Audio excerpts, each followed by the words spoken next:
Hello everybody and welcome back to Chaotic Neutral Games and our D&D 5th edition campaign, The Benefactor. I'm Simon Canty, your host and DM, and I'm here with Felicia, Rodrigo, Corinne, Nick and Kate. Rodrigo's webcam isn't on today, so we've put up a picture of Aiden, and it's going to be Aiden that we'll be starting with today as we do the second half of the night before. Previously, Farewell, Eclipse and Glory had an emergency call, a call out in the night, as Farewell had a strange dream and they were calling Simon, Simon, the dark figures that he had the visions of. He woke up and his knife cut a void in space and started turning in his bed into a portal across the city to where Simon Credence, one of his relatives, resides. Glory and Eclipse charged in to help and dove into the portal to save the poor low-level paladin that Simon is. They were successful after finding out that this creature, this flesh gaunt, was not necessarily a natural undead, if you get my meaning. This was a constructed undead, something to do with necromantic magic. As they were sorting that out and putting up some defenses and reporting it to the Raven Queen Temple, which thankfully Simon was in a lay house just on the side of the Raven Queen Temple. One of the reasons why Cora and Aiden weren't able to help, by the way, Simon, is that they were disappearing at the time.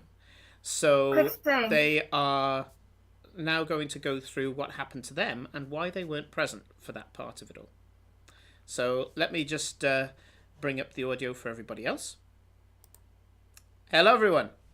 Hello. Hello. Simon, you missed the thing. Yeah. We're not playing Deep Rock Galactic, dude.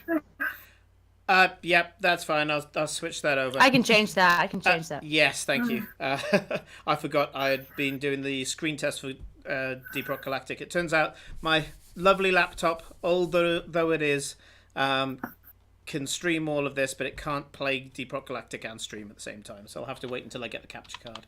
But that's something that we can easily do. So we're going to switch to Aiden and Cora in just a sec. We normally have a advert for Ren the series in our break at around 9:30. If you've been following Ren the series on Twitter, it's recently been added to Amazon Prime, and has it been added to Netflix as well, Cora? I haven't got Netflix. It's not on Netflix, no, Okay, that's so it's a different Amazon Prime. thing. So if you go into Amazon Prime and look for Ren the series, it looks like it only has episode 1 there. What's happened is Kate has put it all together into one 47-minute, I think it is, viewing package, instead of it being the original 10-minute episodes, and it's amazing. It's really fun to watch, and I've been crowing about it on Twitter today as well, but it's well deserved. So when you get a chance, go over and have a look at that. As usual as well, we're showing support for all of our lovely artists who have contributed so far, and hopefully will again. I'm hoping for some more commissions later on in the year when money gets back to normal. And that includes our own Felicia here. At Feline Trickster, Michelle, a fantastic artist. An artist who I haven't got my chat up, so I can't tell if they're here. But if Rattle's on chat, hello again, mate. That's at Rattlesire. And we've also got at Leanne P. French, who did the original picture of Farewell. I'm just seeing if I can bring it up. There we go. That picture of Farewell. Again, showing love for all these amazing artists, and thank you very much for all your contributions. And also to our friends at Geeky Clean. Again, we don't get any revenue for showing love for these people in the community. It's simply just awareness and sharing all the creativity that happens as part of being in this wonderful community. And as you can see below me here, if you go onto Geeky Clean and use Chaotic at checkout, you get 10% off all of your smelly goodies. So those are the shout-outs, those are the announcements, and now let's go into, hopefully, not killing Aiden and Cora. This challenge was always about splitting the party, giving you two simultaneous targets, victims, and choosing whether or not you save one the other, or both. Now, as things turned out with Kate's improv murder mystery, which I hope you enjoyed last week, it sounded like a lot of fun. It was very good. It sounded like it. And Rodrigo being off last week as well, we had a natural split in the party, so we're using that as part of the narrative. And we used that last week, as I say, because Aiden and Cora were nowhere to be seen. So we're going to reverse back now and find out what happened. Rodrigo, are you ready? No, but whatever. I was about to say, Yeah, I feel readiness you. is only a courtesy, it's not really an option. So if you remember from last week, you had a dream, a vision, that you were walking down a cobbled road at night, as it currently is, and you could feel the cobblestones under your feet. You looked at people who looked weirdly at you but kept their distance. You looked down and saw a female figure in a nightdress, and you could feel the hair trailing down your back. A small amount of control was gained, just for a moment, because these rhythmic, leaden footsteps was clearly down to some sort of domination effect. And with that very, very small amount of agency, the figure that you're clearly riding the senses of bit their lip, and you could taste the metallic tang of blood trickling down your throat. And at that point, you heard through very, very restricted facial muscles someone saying, Aiden. And you realised immediately that it was Olivia Storm. You knew where she was in the city, and that she is being puppeted against her will. That's the point where you wake up. You wake up with a start, the adrenaline burning through your body. As you stand up, as you sit up, you did have a start earlier on tonight, and you found your gun in your hand. You put it to one side, and as you wake up, the gun is in your hand again. Almost as if it just knows to be there when you need it. You look around and you suddenly realise everything from your dream. You remember it. Olivia, you can feel like a pull in your stomach, like a homing mechanism, pointing the direction as to where she is. And also, based on the vision that you saw, you know what area of the city she's in. You know that you have to get to her, and you have to get to her soon. She's in terrible danger. As you look around, you catch a look at your face in the small mirror that's next to your bed. And your eyes have gone from their usual look to being two featureless white globes. And at that point, you realise the hunt is on. At this point, I'm going to flash back. I'm going to flash back to Gabriella Canelm, a very, very prominent hunter in your family, now dead due to the calamity that befell them. And you remember when you first had your weapons training as a young child. The weapons were wooden, all the kids were excited. You started playing swords and knights like they would do. And then there's a arrow that flies through the air and hits a tree. Everybody stops to look, and standing there, without even a bow in her hand, is Gabriella. Two of the Canelm kinsmen bring in a crate. No holes in the sides, just a featureless packing crate. And they put it to one side. And she says, "Today you'll start your weapons training. Those who show promise will find themselves in places within the family where they will need to use that prowess. That doesn't necessarily mean that you'll take the shrouding. Some of you will become guards for the family, for our homesteads are always under potential attack. You will learn, if you take these positions, how to use our decoctions and elixirs that will allow you to resist any interesting combatants that come our way. For those of you who have the talent and the demeanour and the potential You will undergo the shrouding. You will know what it is to take the hunt. The hunt is like nothing you've ever felt before. It is equal parts torturous and pure delight. Behold, and she turns to the crate, and as she does so, the two guys pull out two crowbars, jam them into the side of the crate, and pop the lid off. As they do so, this animatus, like a fast zombie, launches out and starts running, shambling, but at such a speed towards her. As she does so, you watch as she pulls this thing from her back. A one-handed crescent axe, a perfectly round blade on one side, and a warpick style spike on the other side. Her eyes take on these featureless white globes, and as she does so, her axe burns with a silver flame. The first thing she does is cut off one of the arms as it flicks its arm out to strike her, trying to knock her to the ground so that it can taste her flesh. But the arm, as it swings through the air, is lopped off expertly and lands near one child that vomits heartily. It tries to swing with the second one. You suddenly remember, well, the child you remembers, that animatos are much more intelligent than your average zombie. The arm flings around, trying to use the incredible strength of the undead to knock her to the ground so that it can jump on her, not caring for any damage that's done to it. All it cares for is a taste of the flesh. The second arm ends up soaring through the air and into a bush. She then, in the same sweep, backhands the animatus straight in the head with the spike on the opposite side of the axe. Spearing it, you can see that the animatus, now with its brain pierced, is starting to lose its energy.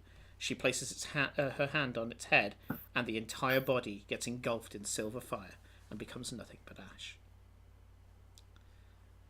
As she turns, you can see her, resplendent, in a roguish leather armour, all black, straps holding various vials and earthenware jars.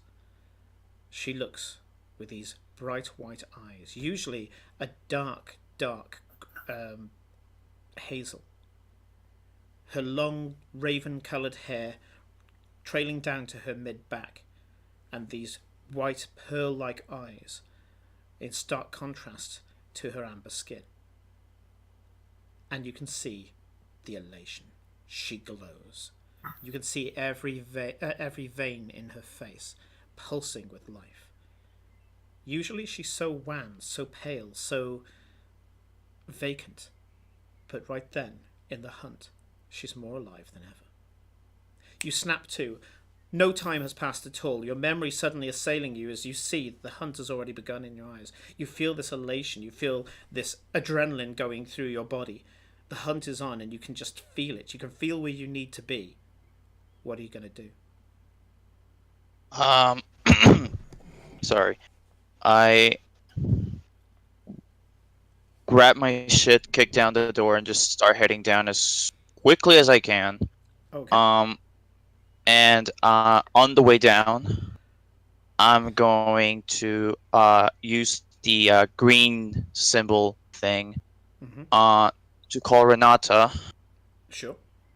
And I'm gonna how do I roleplay this? With your heart. My sleep deprived heart. With your heart, Hayden. Fuck. I just tell her, oh, Olivia's in danger. She is here, like the place I think she is, right? Sure. She is in you this give a set of streets that are in the Royal Quarter, heading towards the Liberty Quarter. Right. So I tell her that I'm heading my way there now, and then I just that's it. That's the entire message, and I'm just running towards there. Sure. You get a message almost instantaneously, almost like she's woken up at a start at your psychic message, and she's just kind of reached out for a symbol. And you hear, Arden? What are you on about? Olivia's Olivia's here somewhere. She was asleep. No. Margaret, get me my orb, please. Okay, find her. I'll do the same. What the hell is she doing? And then it cuts off as you feel that her hand has left the symbol. Right. So, you're charging downstairs to the street below. We're going to say that because Aiden has a history of this, he was already half dressed when he collapsed on the bed. So you pretty much just snatched up your long coat, your sword, the gun. As I say, doesn't seem to want to leave your hand, and you hurtle down the stairs. Now, for all the fact that you run at quite a pace, the others are in quite a sleep. Apart from you, Cora. As he runs down the stairs, Eowyn is currently flying through the air with a cookie that she's managed to snaffle from one of the kitchens. She wanted a bit of a midnight snack. As he rushes past, she gives a bit of a kind of...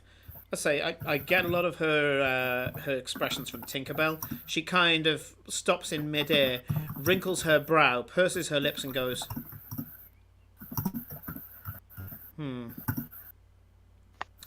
Drops the cookie, although rips off a small chunk and shoves it in her mouth as she starts flying, and she flies through the corridors up to towards you. You get, as I say, you're in a really nice sleep. Actually, you actually feel at home. You feel warm. You almost feel held in a way, which is strange because you haven't felt this kind of feeling whilst you sleep for quite some time. And then it's like someone taking, granted, quite a nice little glass bell, like a little tinkly bell, which is normally such a pleasant noise unless they're ringing it like mad in your ear. And that's how it feels, because this sparkling voice of your sprite, she's effectively just gone up to you, grabbed your ear with both hands as if it's a well, and just gone, Cora! straight down into your ear. I sit my bolt up, right? Aiden's doing something weird. He's just ran downstairs and he got his gun out. Wait, are you telling me that no one heard the fucking loud, me kicking down the fucking door? No. It's the dead of night, and you guys have had one hell of a day. Bear in mind, this is the end of the day where you woke up and went, shit, what's happened in the last 3 weeks? So, Yeah. you are all exhausted. That I actually got farewell to roll for exhaustion. Yeah. So, she goes, come, look. And she's grabbing you by the collar of your nightshirt, pulling you over to the kind of bay window, which has got some little cushions in and stuff. And she goes, look at him. And you can see that he is running out of the street. And as you're looking, you feel the cloak settle around your shoulders. And it's Eowyn, who's basically put your cloak over your PJs. Right. Keep an eye on him. And I'll go grab the brace of healing potions. Sure. And my well, I might have to throw some boots on so I can stuff some weapons in there. Excuse me. And then you can step into your boots easy enough. Yeah. I can step into my boots, but I probably can't, because it takes 10 minutes to put armor on and stuff, doesn't it? Yeah, I'm afraid armor's not going to be a friend in this particular moment. No, I'm gonna. Well, I don't even know. Like, I guess I got leather armor, but whether it's a jacket that I can kind of throw on but not like do up properly. I don't know. Anyway, I'll put on what I can. It's like a minute. Is it a minute doffing? A donning? Sorry, yes. I think it's a minute donning and then a round to take off. Okay, yeah. Yeah. Okay, well I mean that's not. It's not like so bad. if I can put on the top half. Mm-hmm. I mean, to be honest, like my armor class, I think. Oh no, it went up to 14. Plus, she's only got little legs. It's not like she needs the bottom part. How about we People go with would this? really Yeah, go I'm for the legs. thinking the top. Like throw on whatever top I can, and and then kind of like I'm assuming that Cora's a PJs person rather than a nightie. Yeah. So like the pajama bottoms, but like a leathery top or something like over the top. I'm going to say that you can try to pull on your armor as you're running along. Yeah, and, kind of thing. Yeah. And then what I'll do is I'll get you to roll before anything happens to see whether the armor is on properly. How about that? Yeah, that's Okay. fine. Yeah. Okay. Yes. So the only thing I'm definitely wanting to grab more than anything is the brace of healing potions, the scarf and the cloak. I think everything else important is kind of already on me. Yep, you're wearing your ring and your bracelets, and so yeah, you've got you've got all the kind of important parts on. It's just you've got a pair of PJs on, PJs and a cloak. And you're just I'm like every 7-year-old child ever. Yeah.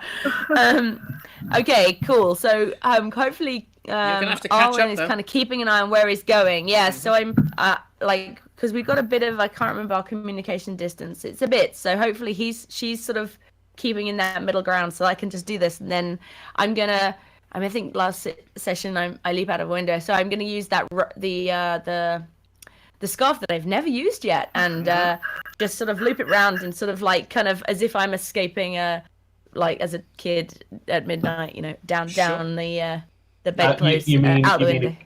A girlfriend's bedroom, let's be honest. Sure, yeah. Out that way to the ground.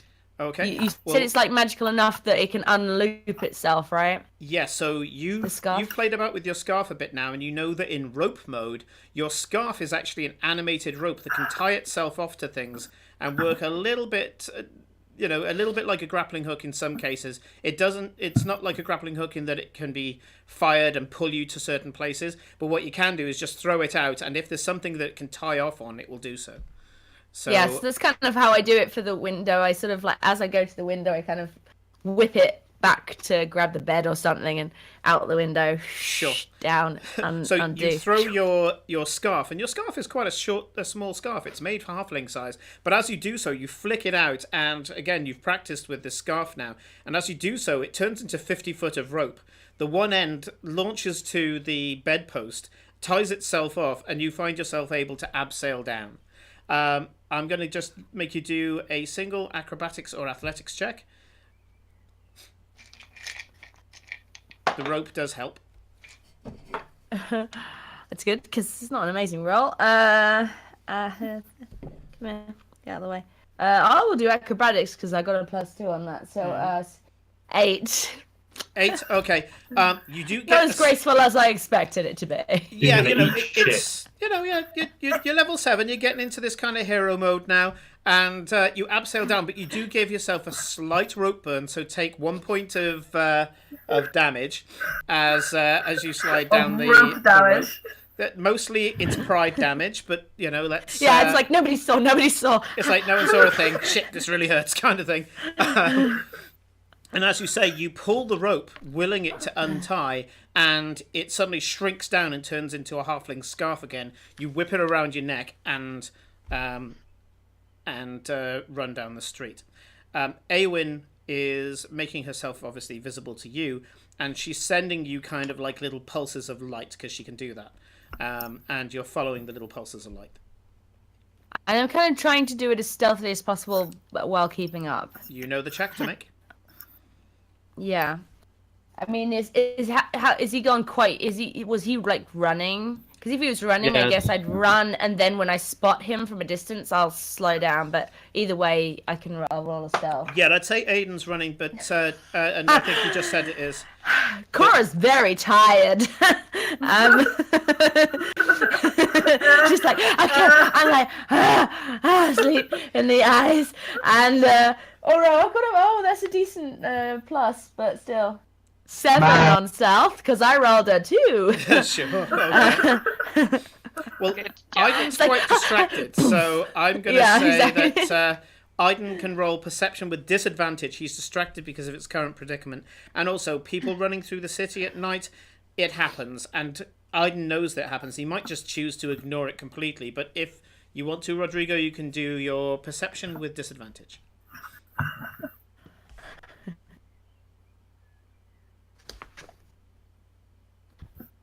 15. 15. Yeah. So you know you're being followed, and if you look back, you do see this this little hooded, cloaked figure running behind you. Whether or not, I'm going to say you'd probably have to stop to identify the character because of the hood and the fact that this is only lit by lamplight. But yes, a small figure that you may assume may be Cora is running after you. I'll deal with that shit later.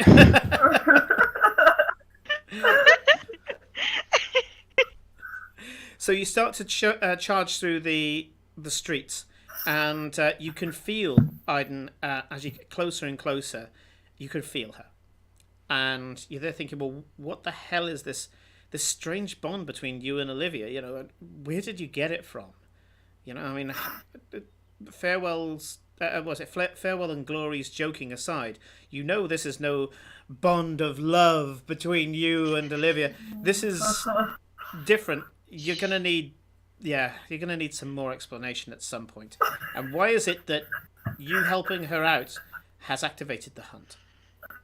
I'd say that you only glance back for a moment. So Cora, you haven't seen Aiden's eyes yet. This, by the way, is the first time that that your hunt has activated, Aiden. I know that you've asked me a few times, you know, well, a question equivalent to, am I hunting? But yeah, you are absolutely hunting right now.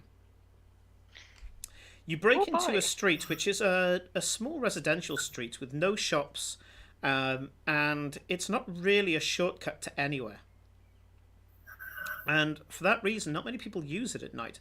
There's a couple of decent lanterns there, the same ever-burning flames that, you know, are pretty much the most common enchantment over the city. Excuse me. And you can see her there, just walking rhythmically down the street, and she looks ghostly in her nightdress. Again, this long white hair, bleach white hair, if you remember, Olivia has, trailing down her back. She looks, well, what Rodrigo would understand as almost Targaryen in her look. When she's dressed in her usual kind of almost military piper's jacket, jodhpur type trousers, and again kind of almost cavalry type boots, she looks very official, very stern, but there's an effortless grace and beauty to her right now. Maybe the kind of dreamlike swaying that she's going through at the moment adds to the effect. And it does give you pause for a moment, but you know what's going on with her. Well, you know something about what's going on with her, and so you run down the street towards her. As you do so, Cora, you notice, as I say, a vision of some crazy person walking down the street in their PJs. Who'd have thunk it? Okay, Simon, so it's fair for me to believe that she is in a trance, right? It's something similar to a trance, I would say, is probably fair to say, yeah. Okay. So I think I'm gonna do something that she'll probably hate me for later, but for now, I think it's the best way to take someone out of a trance or sleepwalk. And I'm gonna spear her, aka I'm gonna fucking tackle her, fucking Roman Reigns style.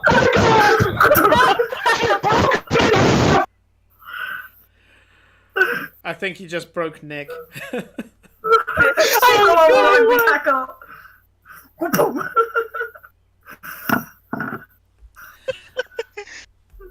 It was love at first spear. That word, Olivia will it means what you think hate it means. Right. She's I know gonna what you mean by hate spear. me. Yeah, I mean, I'm gonna, like, running at full speed, I'm gonna tackle her to the ground. Absolutely. Do me an attack roll based on strength.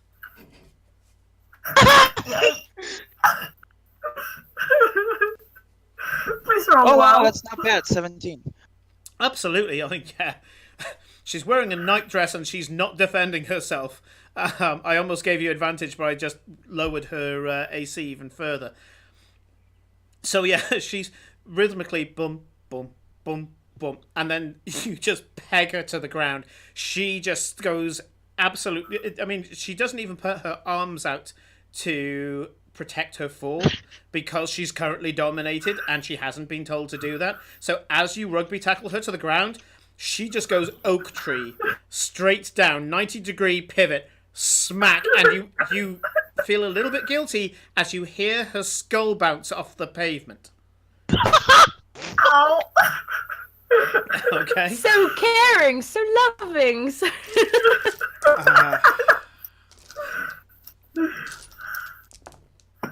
Hey man, you said that like there was a bunch of adrenaline going on. It's like, Oh, okay, God, how do you yeah. take someone out of a trance? This How do you is- take someone out of a trance by making a split-second decision? You just fucking tackle the shit out of them. Yes. You get them out of a trance by dashing their brains over a cobblestone. That's how you do it. Remind me to never look like I'm in a trance with Rodrigo. Yeah, I was thinking the same. So when she hits the floor, there is not even a frustrated grunt.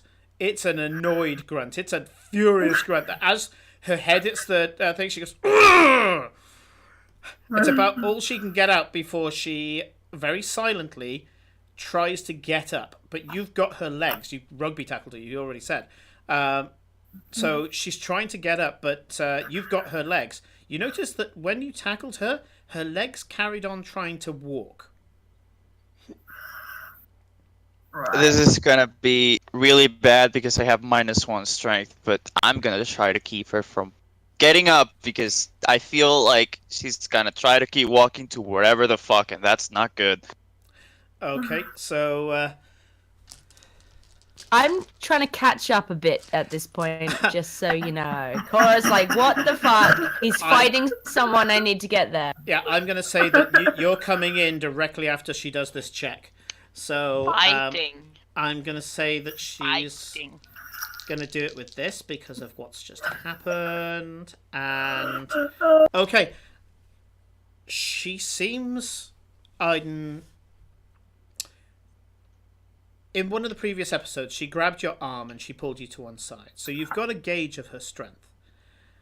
The strength with which she ends up thrashing out of your grip is...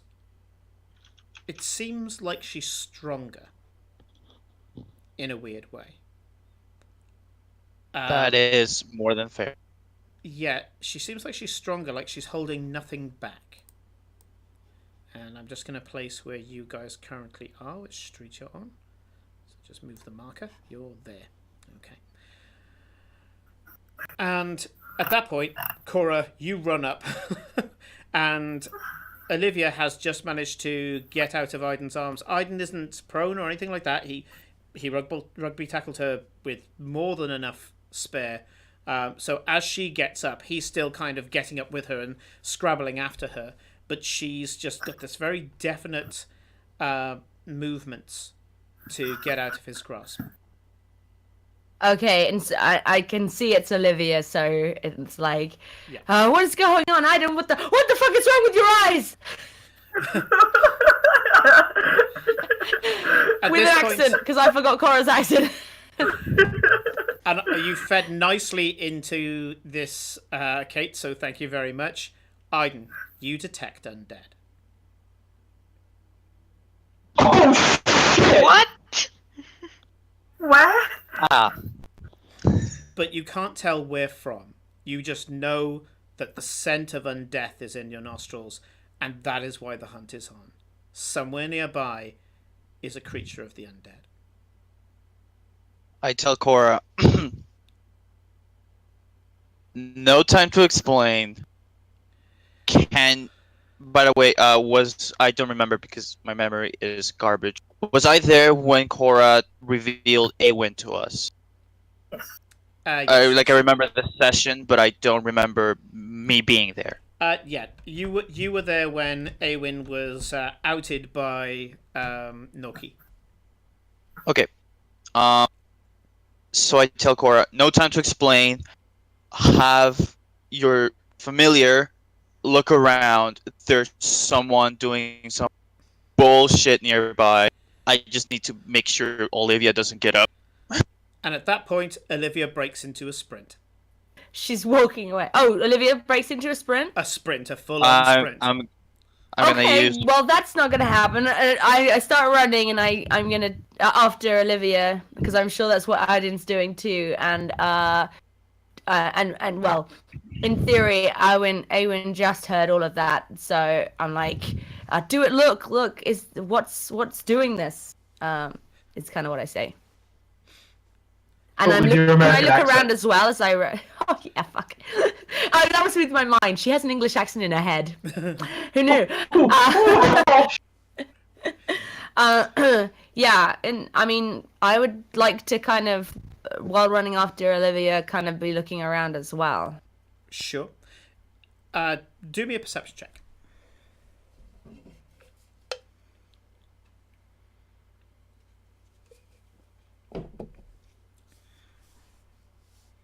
$21. 21, absolutely. You are certain that there's nothing in the immediate vicinity that is making her do this. Whatever's happening, it's not happening in the immediate vicinity. Presumably, she's walking to whatever the source is. I'm just gonna shout that over to Aiden. I don't see anything around here, but she's clearly going somewhere. So I'm gonna run after her then too. yeah. Sure. Do I? With no, your you carry on, perception Simon. check, Cora, I was gonna get you to do a perception check for something else, but with your score, I'm gonna let go anyway. You can hear that as Olivia is running, there seems to be that because there's so much focus on what she's currently doing, it's making her. It's making her have more control over some of her non-essential systems as she's running. And you can hear that as she's running between pants, she's there going, help, help, help, help, help, help. And what just seems like vocalizations, you can actually discern in between the breaths that she's kind of got these, I didn't say it exactly right when I just said it, but there's little kind of fragments of the word help coming out in her breaths.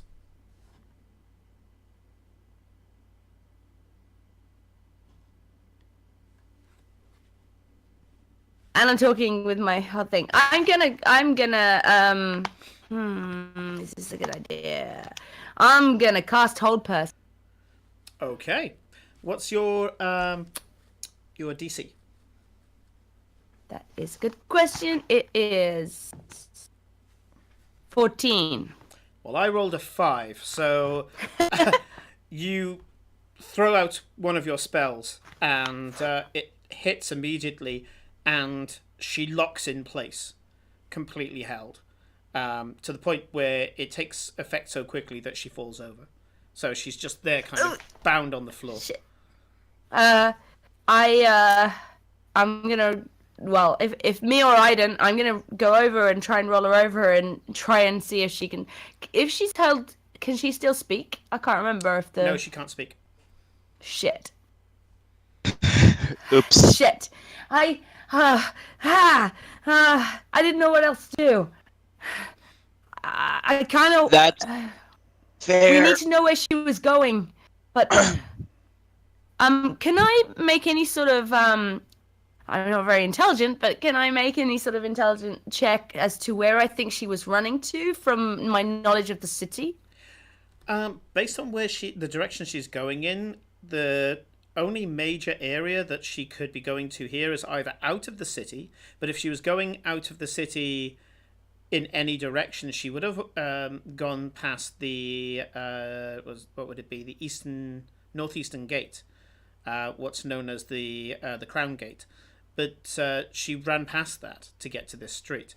So the only other place that you can think of is that she was either going southeast, in which case she would have taken the Liberty Gate, or the Liberty Gate, for people who's watching, is there. That's the Crown Gate.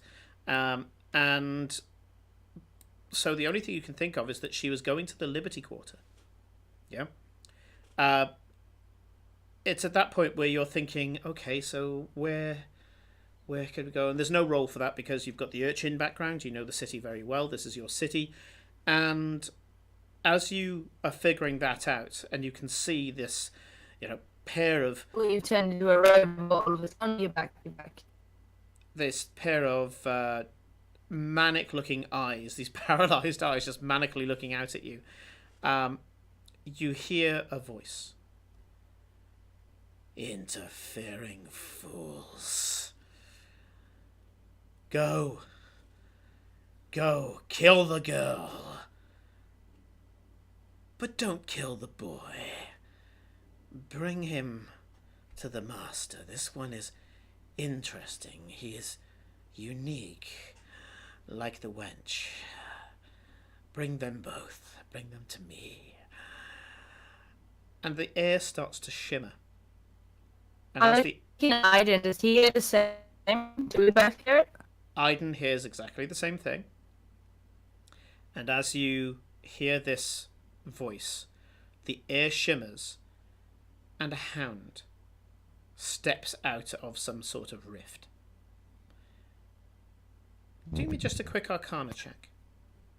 I don't know if you said what steps out of the rift because you're cutting out for me a bit at the moment. A giant dog. Oh Jesus! A giant dog. Oh, I have experience with them. Okay, right. Let me see. Arcana. Do I have? Okay, yeah, no, I have no idea. I got 4. I was like, Yeah, I'm just checking our connection. Our connection is quite low on Discord. yeah, you kind of went robotic for a bit and then started. Yeah, I've to just go in debugged and it out now, a so little. it should be better. Oh, we lost Karin. No. No. No, she's back. No, I'm here. Oh, she's flashing in and out of black on my Discord, but you seem She's to be on just stream. black mine. Yeah, Like her soul. Yeah, she jumps in and out at the moment. It should resolve itself. Cool. So, this giant dog comes out. The dog seems to have a strange glowing aura. Not quite like fire, but there's a strange energy like miasma that just comes off its coat. It's large, completely black, with red eyes. And it has, I guess, the closest that this small horse-sized dog would look like is a Rottweiler. But with none of the brown markings, it's just this big, sleek black dog, and it's a dark black as well. It's a deep black, to not go too romantic with it, but it is a black that disappears in the night. You have a feeling that if this was to step into the shadows, it would be very hard to track. And there's just this smell of undeath. Aiden gets it straight away. The second he sees it, he knows this is an undead hound. Although it doesn't have any zombie features, it looks like a living being. But that's the part where you can see it panting. There's no mist coming out of its mouth because it's cold. It's not got warm breath. But as it pants, there's this smell of carrion that wafts over in your direction. And the voice says, "Do it quickly. I will come to meet you, and we shall take them to the master together. We shall both prove ourselves today, Yakor." And that's Yakor was the name. I think that's a good time for initiative. What do you think? I'm deeply upset. I really want to be there. Why am I not there? This is deeply traumatic. I really want to be like Cora shouts down the thing for farewell, but you didn't get one your last week, so I can't really. Cora's just too out of it. She's just like she isn't thinking straight. She's so what the fuck? God damn, my dice hates me today. Okay. Okay. It was 17, then decided to just go, nope, 3 will do. Do I have a... Oh, I do have Maybe a 2. I So got 5. something good. 5. 5 on Aiden? initiative. 15. 15, nice. Fif- Okay. That's good. I Okay. spent one of my spells. I was so stupid, but RP wise, it works. Aiden, I would like you to do either religion, nature, or... Yeah, I think it's a religion or a nature check for you. That's a 6. 6. Yeah, you're just too caught up in the moment. You feel like you should know what this thing is, but you're just too caught up in the moment to be able to do anything about it. Okay, So- can we stop rolling like shite now? that is an official request. Because I swear to God, if you two go down, I'm really going to be upset with you. Maybe But- no, Fair, no, that's no. Nick, Blame you have to Simon. understand, they can't roll well when we're not there. Obviously. That's Obviously. true. Okay. It's all fine. I have my 3 healing potions. So, unsurprisingly, with you your all got rolls, like your cool things. the hound goes first. So the first thing it's going to do is howl. So I'd like you both to make wisdom saving throws. Aiden, the hunt is on. You have advantage.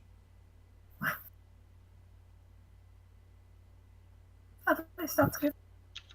I think Nick cursed me. Oh, fuck! Even with advantage. Even with advantage. Oh shit. 18 for me. Yeah, you're fine. The howl that comes from this this beast is no howl of any canine. It's almost like a banshee howl.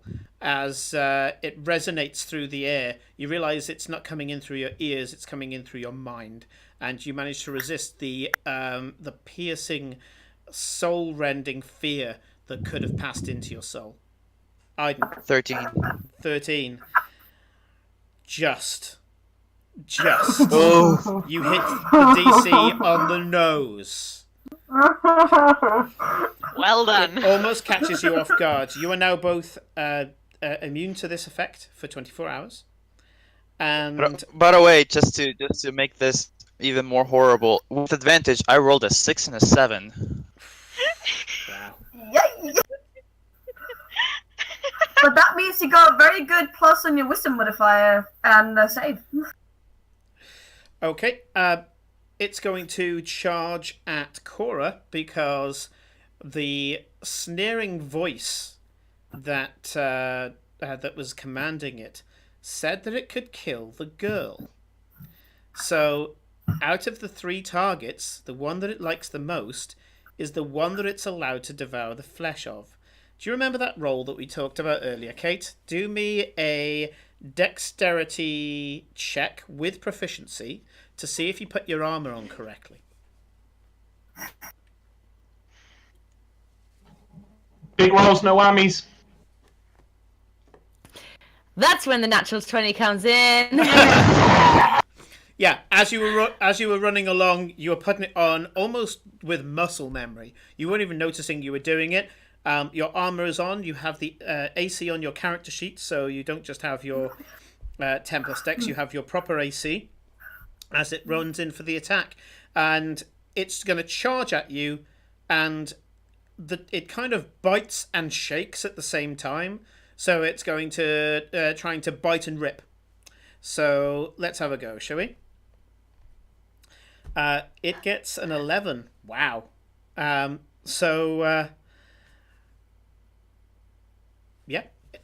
It's So my armor class is 14. 14. Yeah, so 11 doesn't hit. It grabs hold of your cloak, and then when it realizes it hasn't got its teeth on flesh, it actually lets go and tries for the second snap, but it doesn't get you. The next up is something happens, and now it's Aiden. Okay. Okay. Specific. Fucking shit. Well, first things first. I'm gonna use Crimson Rite, Rite of the Dawn. Mm-hmm. So that's I'm gonna work out the math on that later. And I'm going to attack that pupper, I guess. Yep, go for it. Stab that bad boy. Poor Dolo. Stab, stab, stab. Oh yeah, I have an extra attack. I forgot about that. Yeah. Level So 7. yeah, yeah. but, like, And I'm also, gonna. you can use your gun as a second attack. You may indeed. Oh yes. yeah, I forgot. Yeah. I forgot I have gun. I'm gonna right now. Gun. Gun! Gun. I'm gonna use my sword for these 2 attacks just because I need to remember how the gun works. Well, I'm bringing it up on the Oh, I have stream chat. I have the thing open. I have Yeah. the thing open on my end. I just need to read it again. Anyways, that first attack is a 19 to hit, Yeah, sure. 19 to hit hits. and that second attack is a 10. The 10 does Total. not hit. So go for damage for the first attack.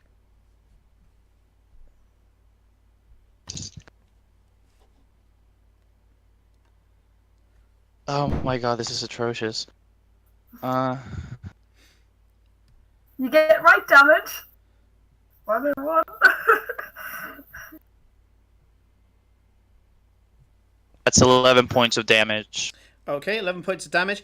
As your sword cuts through the creature, instead of blood coming out, which you didn't expect because you know it's undead, normally nothing really happens. Some of the body fluids and ichor that builds up inside undead sometimes spills out. It's not very nice. Smells even worse. But the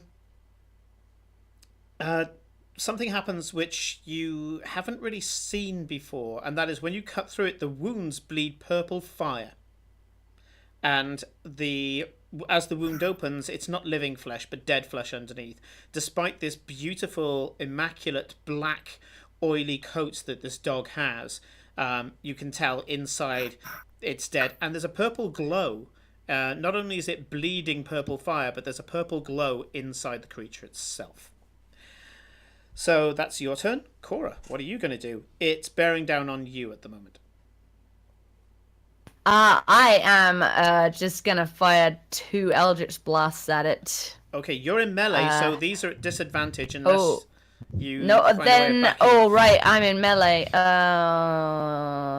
Yeah. Then trying to remember all the things I have. Wait, because I also have my fancy thing. Sorry. Fancy ring. Yeah, like fancy ring and stuff. All loads of stuff that we've never used. Okay. What does this do? May I Right. just say Yes. that if Glory was there, she would be very intrigued by these things. Good thing she's not here then. Yeah. Yeah, trust me, I was there last week. I will. Shit. Getting away from it, I'm gonna get attacked. You know what? No, I'm gonna try and get away. And as I run away, shoot 2 Eldritch blasts at it. Okay, so it gets an attack of opportunity as you do so. Oh, that's a 20, so it hits.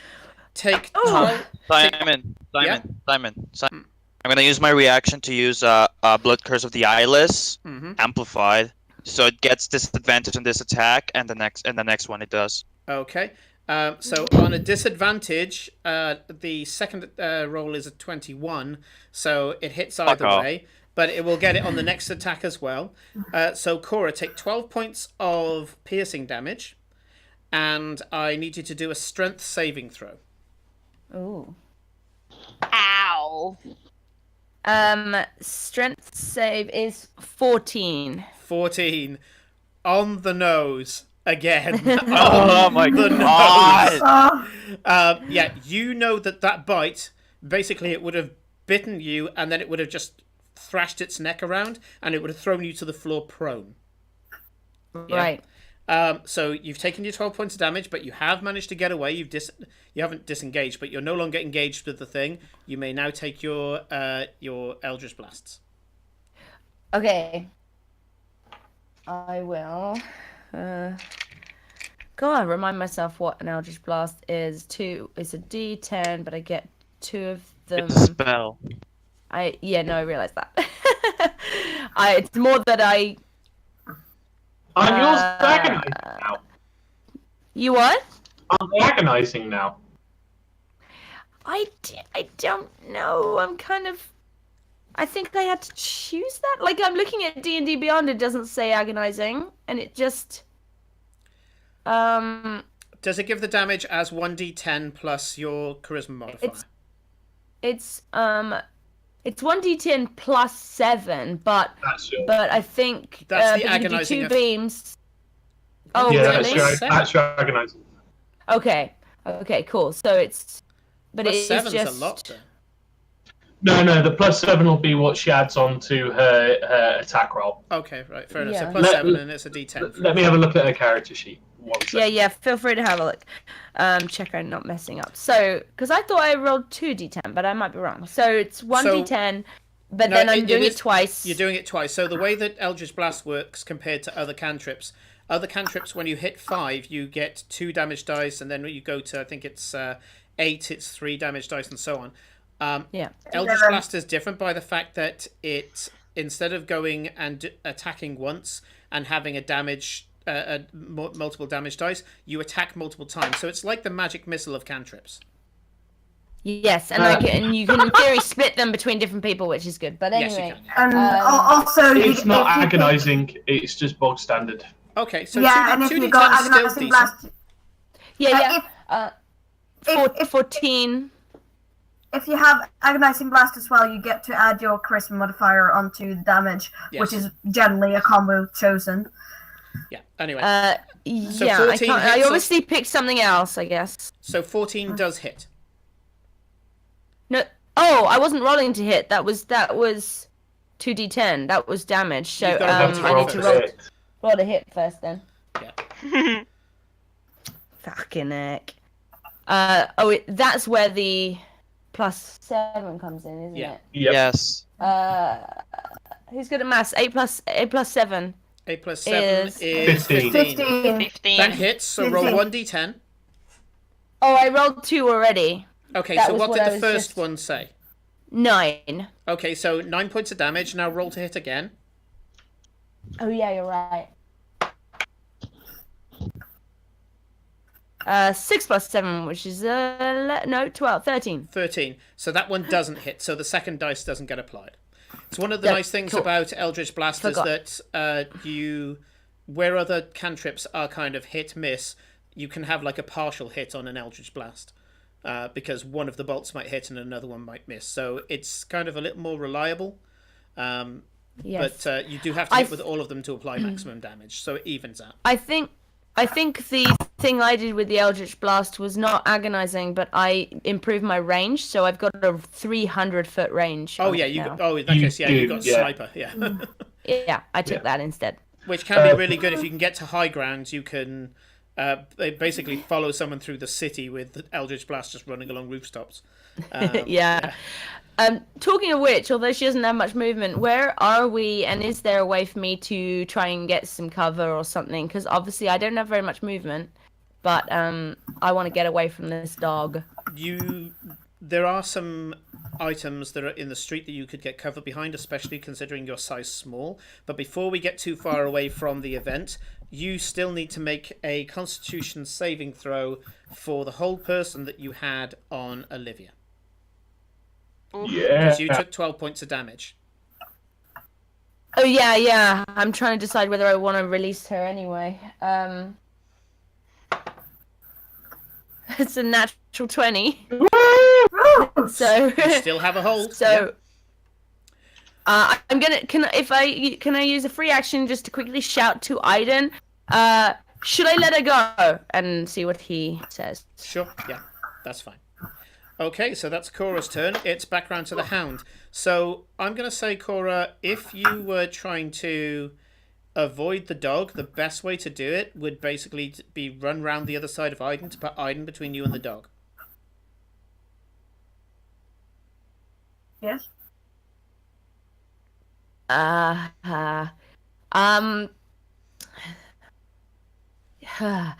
Yeah, she's gonna kind of do that because she heard the voice that said that they didn't want to kill Aiden, so she's not using him as a human shield, but trying to use him as a distraction. It's fine if you Because are. she knows she's the one she's going to die. She's the one who's expendable, and he Sure. knows it too because he Yeah. heard. Okay. Yeah. No, that's cool. So yeah, the Hound, seeing you run around, and it did manage to get to taste your blood. It is going to try to go through Aiden to get to you, and in order to do that, it has to basically pick Aiden up, bite him a bit, and throw him away. So Sorry. so it's going to try its bite on you, Aiden, but it's at disadvantage. And ooh, Yep. you are so glad that you did that, Rodrigo. So I got a natural 20 and a 6.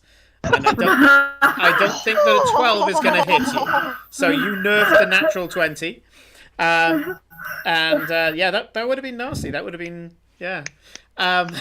So yeah, it tears at you, but doesn't manage to get at you. And it's back around to your turn. I just need to turn a counter down to 2. Not a counter. I don't like that. So I'm gonna attack it again. Gun. So Yeah. first with the sword, let's see how it goes. Sure. You stab. It's super effective. That's 19 to hit. Yep, that hits. Roll for damage.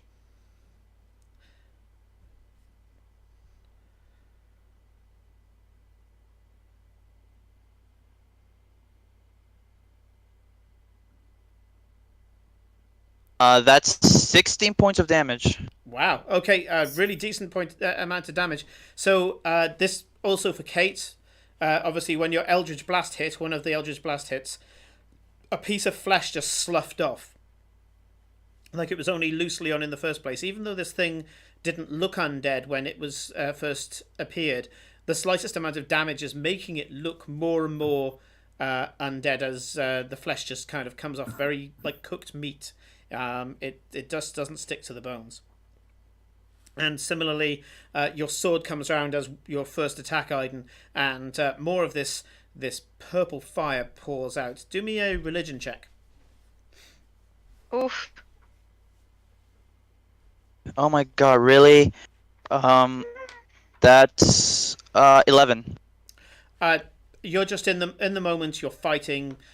You're not even thinking about it. I was seeing if a thought popped into your mind. You're too focused right now. Go for your second attack. Yeah, I'm gonna fucking fire this thing point blank. Well, I don't know if I'm point blank, but I'm assuming I am because I'm in melee range. Yeah, I'd say it'd be point blank. Yeah. Cost And I'm gonna use Bloodfire Shot, just the most basic thing I can do. So Sure. Okay. It is a ranged attack in melee, so it's going to be with disadvantage. But looking at your previous attacks, it doesn't have the highest AC, so it should be So fine. why would a gun be disadvantaged if you point blank? It seems like that would be easier to hit. Because ranged attacks in melee are at disadvantage. because shut up. Well, Okay. that and it's kind of biting and moving, and it's actually really hard to hit. Yeah. It's easier to slash it in the Uh, opposite direction from what it's moving. 10 to hit. 10 to hit. You shoot, and unfortunately, 10 does miss. So, All right. yeah. But you have a feeling that it would have been worthwhile if you could.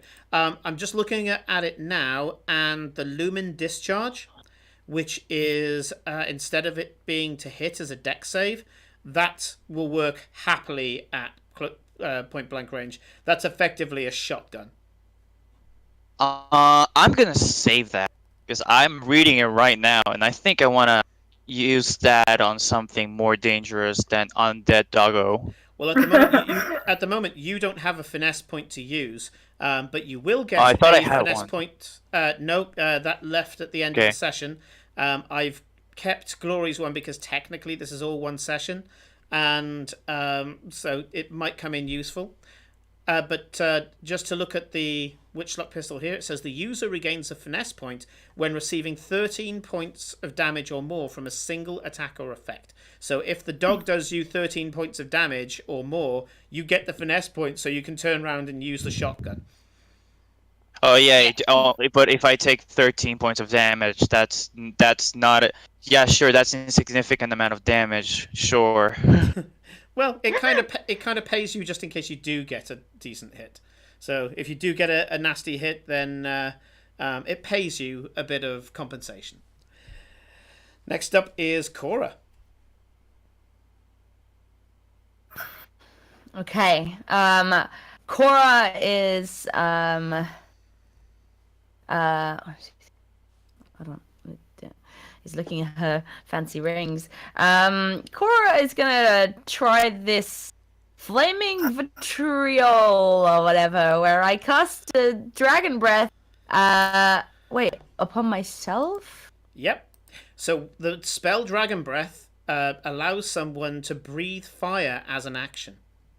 You can cast it on anyone. Better. But I'm not casting dragon breath on myself. Yes, you are. You can cast it on Yeah, anyone. so that you can breathe dragon fire. Okay. And then you get a breath attack as a result of that.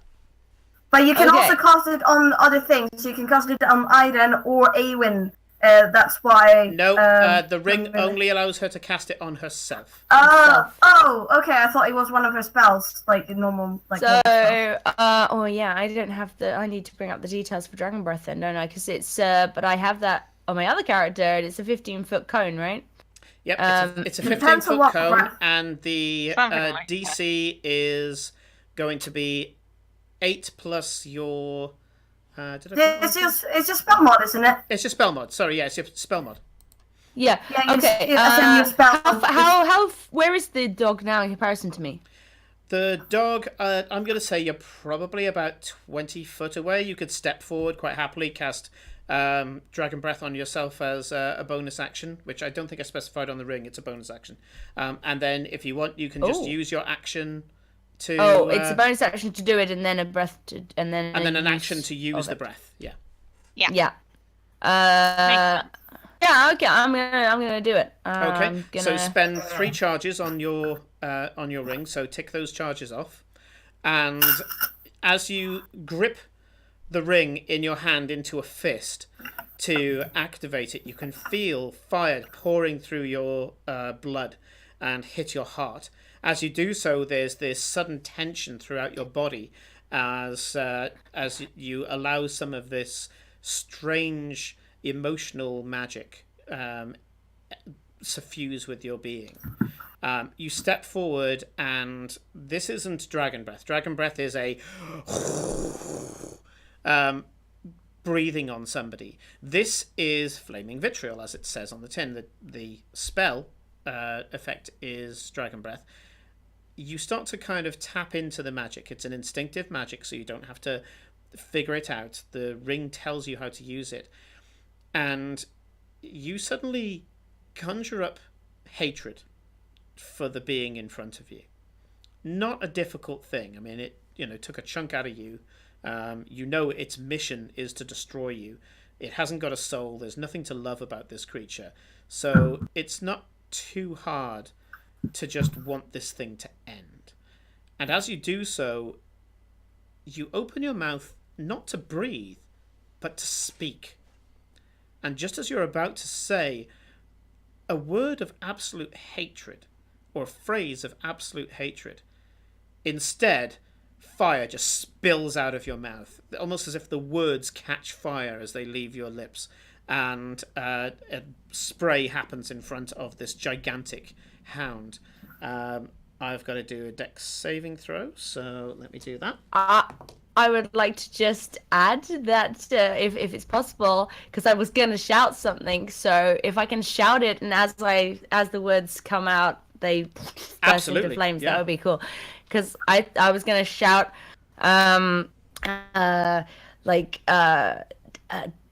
tell your master we come for him. Yeah, absolutely. Ooh. Yeah, love it. Ooh, metal. Yes. So as per the Dragon Breath spell, it's a bonus action to cast Dragon's Breath anyway, so that doesn't need to be specified on the ring. And it can only be fire, due to the theme of the burning band. Each creature in the area must make a dexterity saving throw, taking 3d6 damage of the chosen type on a failed save, or half as much on a successful one. I got a natural 20, unfortunately. Roll 3d6 and I'll take half of it. That's not bad. And she can do it every turn. She's under the effect of Dragon's Breath for up to 1 minute, so she gets 10 rounds of breathing pure fire. Speaking pure fire. I assume it's not 6, 5, and a 6, so Woo! 12, 15, 16, Nasty. 17 points. Okay, so that's... Oh, is there plus anything? It's just no, the dice, it's just right? it's just 3d6. Just So it takes 8 points of fire damage. I'm just checking to see. Yeah. Yeah, that's a nice solid 8 points of fire damage as... By the way, Simon, I assume that her band does not require concentration, because otherwise... No. The band upholds the Dragon Breath. Yeah. So it's an effect, even though, yes, technically Dragon's Breath is a concentration spell, which means that she would drop the whole person spell. This Dragon Breath is held by the item and not her own concentration. Sorry, just to clarify what you were just saying, did you say that I can now essentially on every action use Dragon Breath? Yes, you can for the next 9 turns. Oh, really? Wow. The Dragon Breath Is that spell... the 9 charges, or...? Nope. No, different it from lasts the for 1 charges. minute. So the Right. Dragon Breath spell lasts for up to 1 minute. Damn, And that's better than being a dragon. I only get to use it once when I'm a dragon. yeah, when you're Dragonborn, you only get 1 hit. This is a spell. It's quite a high level spell. It's why you have to burn quite a few charges to cast it. It lasts for 1 minute. A round is 6 seconds, so therefore you get 10 rounds. The first one you've just used. You get 10 rounds of blowing fire or speaking fire. But as you do so, because I know that this is important to you, Kate, Cora is spouting vitriol as she is creating this effect. Yeah. She's the most metal halfling. Yeah. She's embracing a certain amount of hatred with the attack. Now, how that hopefully a little more heartfelt than that, but I would say that that's something that you probably want to consider for any acting purposes. That For my mental health. Yeah, for Cora's mental health. for poor Cora, yeah. Just bear in mind what she's doing as she's casting. You wait. I've been eyeing up Body of Rage. This might go darker than this. Noise.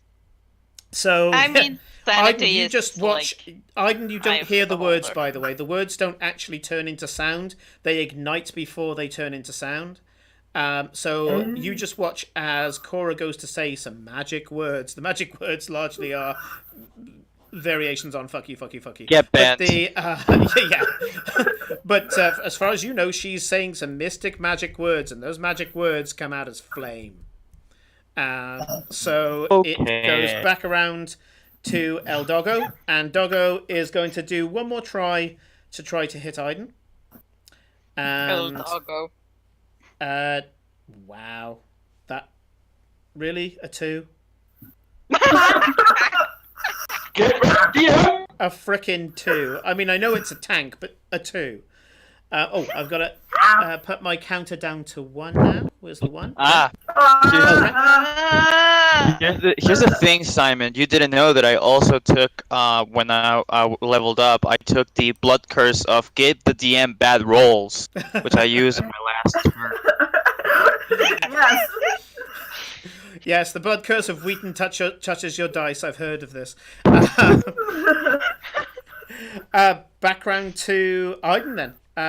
This thing is huge. As I say, if this giant maw does manage to clamp down on you, it does serious damage and it will throw you about. But you guys are quite nimble. You know, you've got a decent AC. You're well prepared for for melee hits, and it is a melee hit. If it lands, it's nasty, but that's it. So go for it. What are you doing? What else? Stop. I'm going to stab it. I'm gonna Stab. slash it with my saber. That is an atrocious roll. That's 16 to hit. 16 hits. Oh wow, okay. Stab. And Yeah, let's this see. thing is not hard to hit. It's the size of a small cow. Stab.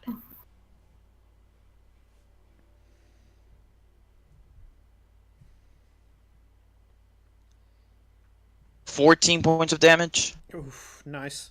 Okay, that's the first hit. And second attack. Oh yeah, I forgot. That's a natural 20. Ouch. Okay. So Really?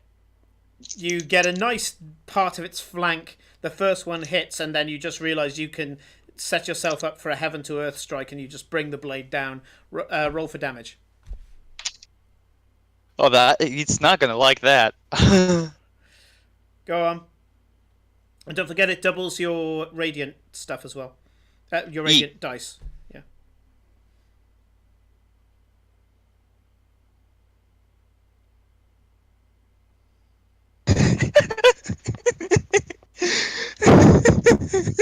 Okay. Break it to me. 29 points of damage. In a single sword strike. Ouch. Yeah, I'm gonna. Well. You can do damage. You bring the sword down, and as you do so, it's kind of like cutting a ham. You hit at first at the top where the spine is, and it starts to slide down the side of the rib cage. As it does, you pretty much just skin the left-hand side of this spectral hound. This dark hound. As you do so, the skin falls away, and you realise that this is a. If this wasn't metal before, it's about to be. That this is a skeleton that is powered by purple fire with a skin of jet black that is just put over the top like a tarpaulin. Yeah.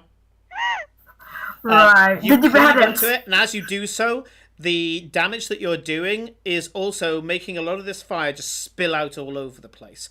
There's some form of energy that seemed to be contained within it, just to give it access, to give it body.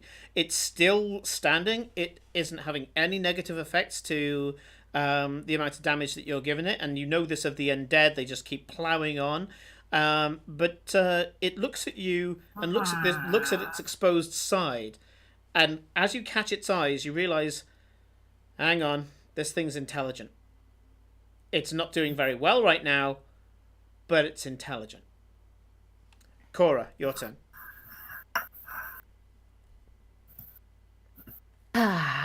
Okay, I as a bone. Hold on, no, it's an action. I will toll the dead on it. Okay. So I've got to do a wisdom saving throw, I believe. Yeah, I think so. Yeah. Yeah, and you have to save on a 15. I was wrong before. It's 15, not 14. Natural 18, so it shrugs off your Toll the Dead, which would have been nasty because that's 2d12 it would have got. Yeah. Otherwise, so I'm kind of glad that it managed to get a natural 18 because it had a +0 to its modifier. Undead are not great at wisdom checks. And at that point, we get to the end of the turn. Do I have a bonus though? I was just checking. Can I have a bonus? You do have a bonus, yeah. Oh, I only have. I can. Heck. Yeah, I'm gonna cast Hex on it. Okay, Hex is a concentration spell. If you do that, you'll be releasing Olivia. Yes, and Aiden didn't answer my question. Sorry, that's on me. I forgot. It's all right. Well, depends. DM whether you think there's time for me to like hesitate and go, do I release her and see if I get an answer? I'm sorry, this is going to have to be an instinctive decision. Okay. Hold her. I'm casting Hex. Okay. You throw the hex.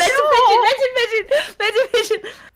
Okay, so you throw the hex, and I do. I'm stupid. and it applies. So now you have fire breath and hex. So now when you She's just gonna run. when you land a hit yeah, with I've got fire breath. I should have used it. so now when you land a hex, when you land a hit with your breath, what happens is that you have 4d6 instead of 3d6 because 3d6 fire and an extra d6 of, I think it's necrotic with hex.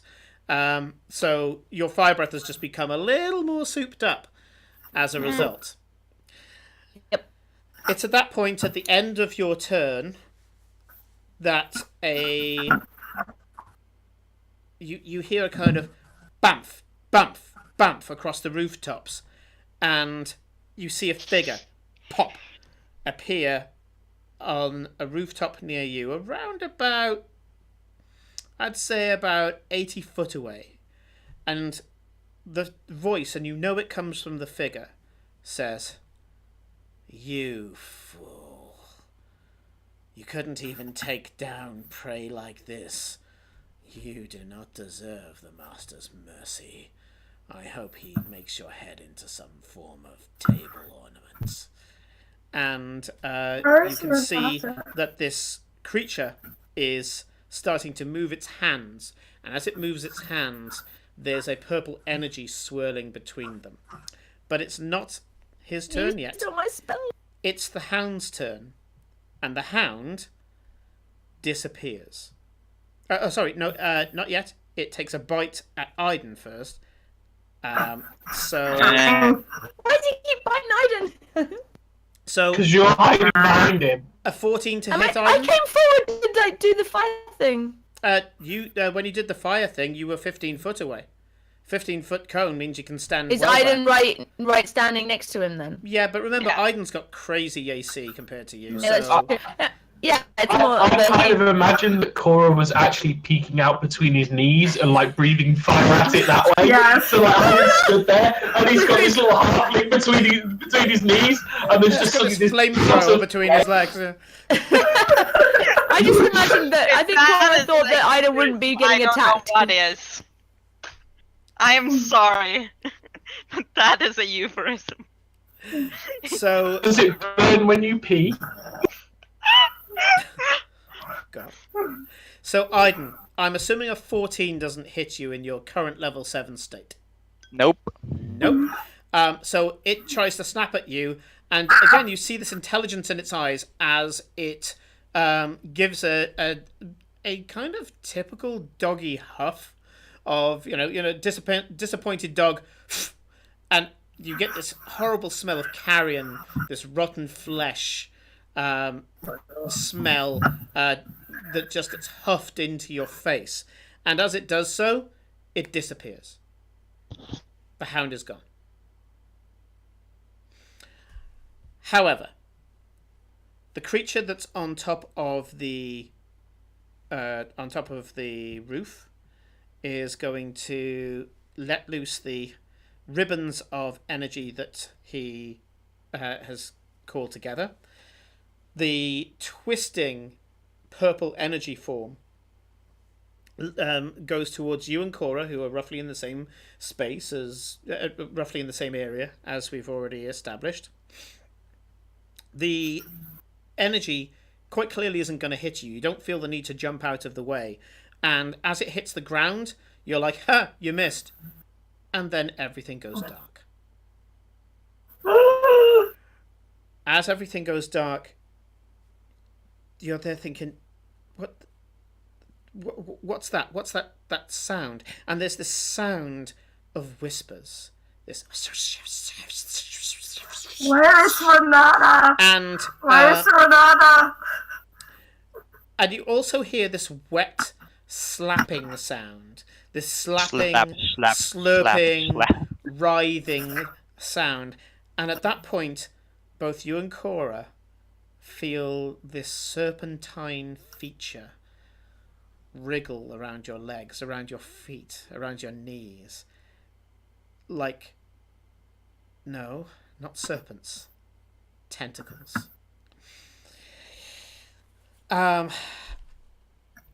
You are completely blind. You don't know what the hell is going on with you. And let's carry on your turn. So... In 10 minutes? Yes, we've hit 9:30, so let's do this. And let me just set something up very quickly here. I think we need to do a quick vote. I have a feeling it's going to be either Cora or Aiden to get a finesse point. Yes, give finesse points to the 3 players not there. You don't know. People might be. What do you call it? You'll sleep finessely. No, it'll help you for the last one. I think It'll help you last maybe you'll session. still asleep. Yeah. Yeah. So.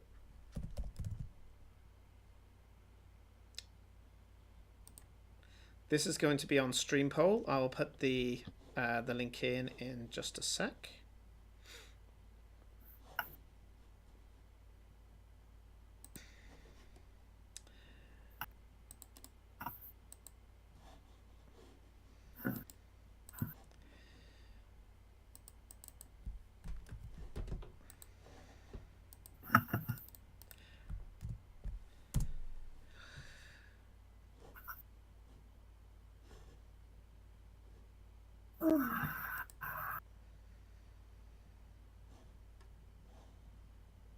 Dun, dun, dun. Waiting for things. Yep.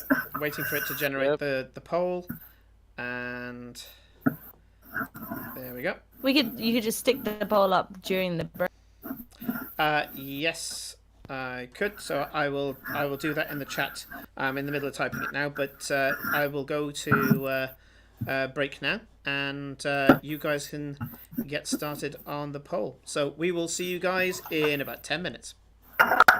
So Vote much. for one of those Oh my two. god, I'm gonna die. See you soon.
The Carnath protect us.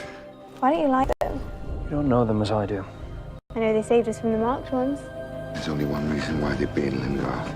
But no one here has ever seen a marked one. Who are you? Get out here! Amari spirit. It's found a new vessel. I'm marked. What have you done, Ren? You won't go away, will you, Ren? I can't leave. My family needs me. All the people you know will think you're evil, dangerous. They will hunt you down. Anyone caught harboring a mark will be punished. Anyone helping a mark will be punished. Anyone caught in support of a mark will be punished.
married.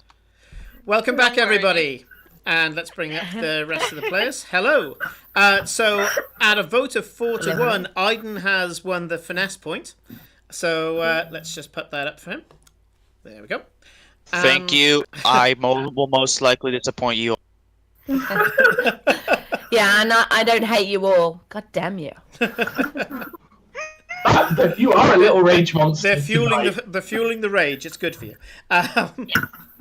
So yeah, this creature has woven some sort of energy, some sort of eldritch energy, thrown it at you. You're in complete darkness. There are tentacles sliming around your feet, and yeah, life has just got a bit more complicated.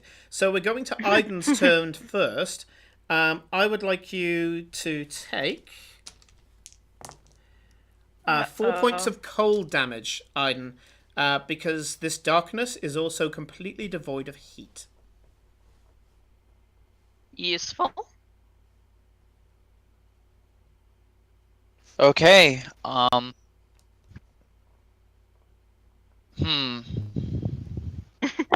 Well, I'm gonna do this on gut reaction. That probably won't do much to help, but I'm gonna use Ghost Lantern, and I'm gonna fire up like if I'm firing a flare. And I don't know if that takes a bonus action or an action, but that's what I'm gonna do. Okay. So you're going to use the Ghost Lantern effect on your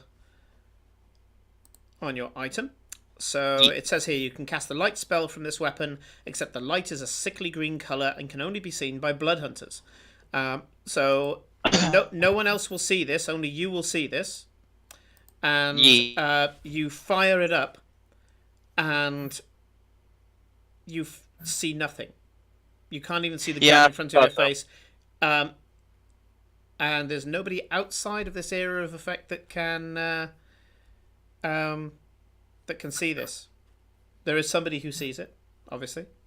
No, sorry, no, because it's going to only be seen by blood hunters. So no one sees this effect. Yep. So no one sees that nothing happened. Nothing happens. That was your turn. So at the end of your turn, Is that entire Wait, turn? no. Can I still move? oh yes, you can still move. Then And have a I'm bonus gonna action try as to. well. I'm gonna try to back the fuck away from whatever this area of effect is. Okay. How far would you like to move? Let's say 10 feet for now. Okay. You move 10 feet. You're still in absolute darkness. Fucking yay. Okay. Yeah, I guess that's my turn. Okay. At the end of your turn, do me a dexterity saving throw as the tentacles that are writhing around your feet start to caress your body. 10. Make a seduction saving throw. Okay, take 4 points of tentacly acid goodness. These tentacles are covered in a thick, This is hunger for dark. salivary substance that you have found out now that it's touching your skin is acidic. Useful. Should invest in some of that. Don't. Don't. Cora, it's your turn. It's very dark. Take 4 points of cold damage to start with, and you can take your turn. Okay. Question. Before we went into complete darkness, did I see if Olivia started to get up? Give me a retrospective perception check. That is 15. Yeah, I'll give it to you. Yes, she started getting up, and at 15, I will tell you that she didn't seem to be moving robotically. She was getting up emotionally. As in, okay, with a look of absolute anger on her face. Cool. That's kind of what I was hoping might happen. Still not happy that I spear her. yeah, she's gonna punch you. I would like to, if I'm not disorientated and I can roll for it, I would like to kind of start to move, kind of run, like my movement out of, like, away from this towards the person I saw casting the spell, like in the direction that I thought they were. How much are you going to move? My full movement. Your full movement. 25. Okay, 25. You once you get to 20 foot, you come out of the darkness. You realize it's a dark orb that's 20 foot in diameter. 20 foot in 20 foot radius. So when Aiden moved 10 foot, he only moved half the radius of the sphere, which is why he didn't get out of it. You move out of it, and you're 5 foot outside of the sphere. You can now see that Olivia is getting up, and she's currently searching on her body for something, and then she is looking at the orb of darkness. The figure is still on the rooftop. You still have your action. Yeah. And how far away is this person, do we reckon? Let's see. I said that he was 80 foot before, didn't I? So you've moved 25 foot towards him, so that would be that you're 55 foot away. Would she be able to move her hex, by the way? Is the dog dead? Only if the dog dies. Dog's not dead, is it? It just went, right? I will firebolt that guy. Oh, actually, that's a good point. Can you please roll a Constitution saving throw because you took 4 points of damage, DC 10, to see if you keep your hex. Your hex is still active. Uh-oh. Natural 20. You're good. Again. Right. Wow. So, sorry, what is it you want to do to the figure on the rooftop? This session? 3. Yeah, but I rolled some shit rolls as well earlier, so. But still. Life It's my rolling good the dice. shape. It's starting to play ball. Mm-hmm. What were you about to say, Simon? What would you like to do to the creature on the rooftop? Firebolt them. Yeah, absolutely. Roll for damage. Sorry, roll to hit. Oh, bollocks. Oh, somebody's phone's ringing. Natural 20! Fuck off. Yeah, I believe Ridiculous. So that is either roll 2d10 and double the result, or roll 4d10. Your choice. 4d10 gives a better average. Rolling more Yeah, dice. I'm assuming I have to make that decision before I start rolling, right? Yes, so. you do. By the way, Rattlecat got it absolutely right. That sound we just heard is Olivia using our symbols. That's what we all hear in our head. Every time somebody uses like one of the things, that's the noise. That's the reason why we have to answer it. It's that fucking annoying. Brilliant. I'm rolling 4 dice. Yep. Also, Simon, I have the sneaking suspicion Kate is cheating. I'm not that good at a liar. Says the actress. Yeah, but I'm really not. Like, in real life, I'm not very... Okay, I have rolled 2 9s, a 1, and a 4, which makes maths. 23. There you go. Okay, fantastic. Decent. Burn him in the butt. So the fire licks up towards him, and as it happens, he looks genuinely surprised and disturbed at this ridiculously well-aimed shot. You're probably quite pissed at him, and you have a feeling that probably helped, being that you know the nature of this crazy ring that you've got. You fire the bolt of fire straight out of the ring, and the ring does burn slightly. Not so much that it does you damage, but you can feel the intensity of the heat as it charges and fires this blast of energy, this blast of fire. It warps through the air as you will it to strike its target. It hits and wreaths this figure in flame. It screams, and it's got to do a Constitution saving throw of its own. It's got because the effect that it sent out is a concentration check. So and it is more than 20 damage, so it's you need some 11 DC's points. 11. Yeah, DC's 11 instead of 10. It rolled an 11 on the Simon, dice. you and Corinne are going robotic again. Yeah. Okay, hang on. Right, it should correct in a few seconds. Yeah, that's Yeah. a lot better. Okay. Just every now and again, Discord is having a bit of a moment. So he has a +0 to Constitution, but I rolled an 11 on the nose. So looks like the luck's going both ways. So he doesn't lose the concentration. Fuck that, you don't Aiden is get that. still wreathed in this darkness. He if he's flammable in any way, he catches fire, I think. He's not that flammable. A flammable object. No, sure. Can I also? I've used my movement and my action. Can I use free action just to shout to Aiden, look back and be like, move, get out of there. It's not everything, or something like that. That's really bad. Unfortunately, you cannot hear her, Aiden. Ooh. All you can hear is this dissonant whispers and the slurping of the tentacles over your body. Slap, slap, slap, Yeah. slap, slap. Yeah. Let me just reiterate what Farewell wrote earlier. We've all watched enough hentai to know where this is going. Please don't. Okay. Speak for yourself. Kate, we know you have a wall of it. Don't lie to us. It's just to the left of the frame. And what no one else realizes is that actually those are not tiny pillows, those are full body pillows that she's just turned around. Stashed behind. And she's got like 4 waifus all behind her that she's very protective of. That she I'm sleeps supposed with to every be night. doing the disturbing details here, and you're making me seem tame. Okay, Cora. There's a shimmer in the air, and the hound steps out of the ethereal plane, right in front of you. And it makes an Hello, attack. you're back.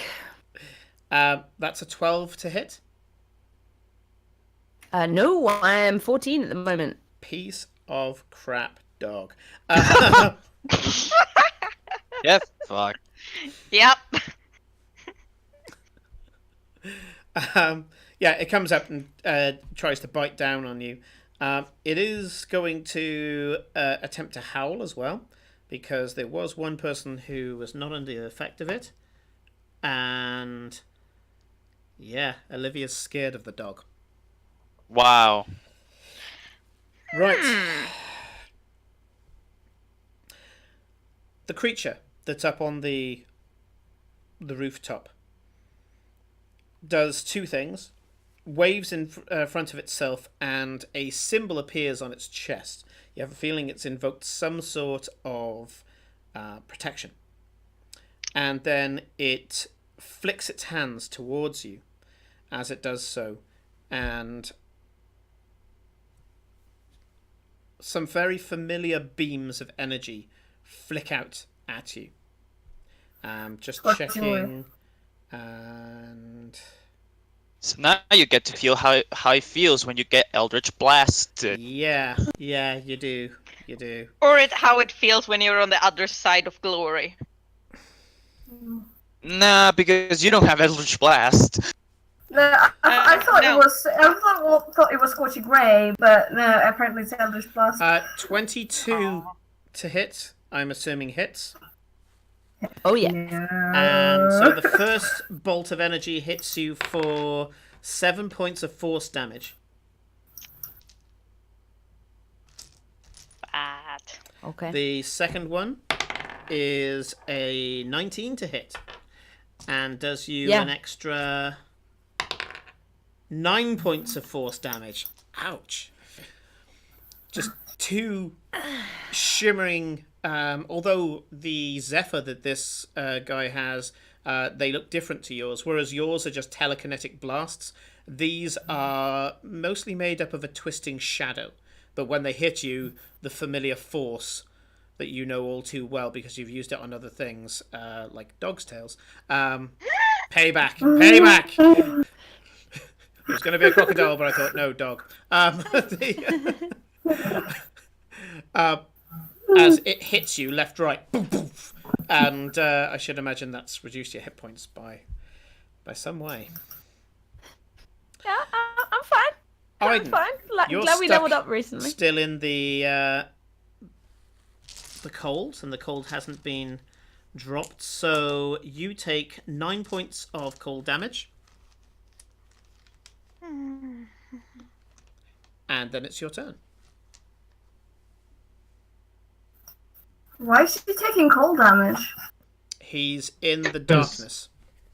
Oh, Let's yeah, say I He's did. in a void. He's in space. I fucking I just thought charged Cora out was of taking there. cold damage. I was like, why is Cora taking cold damage? Okay, so yeah, you've taken your 9 points of cold damage. It's your turn, Aiden.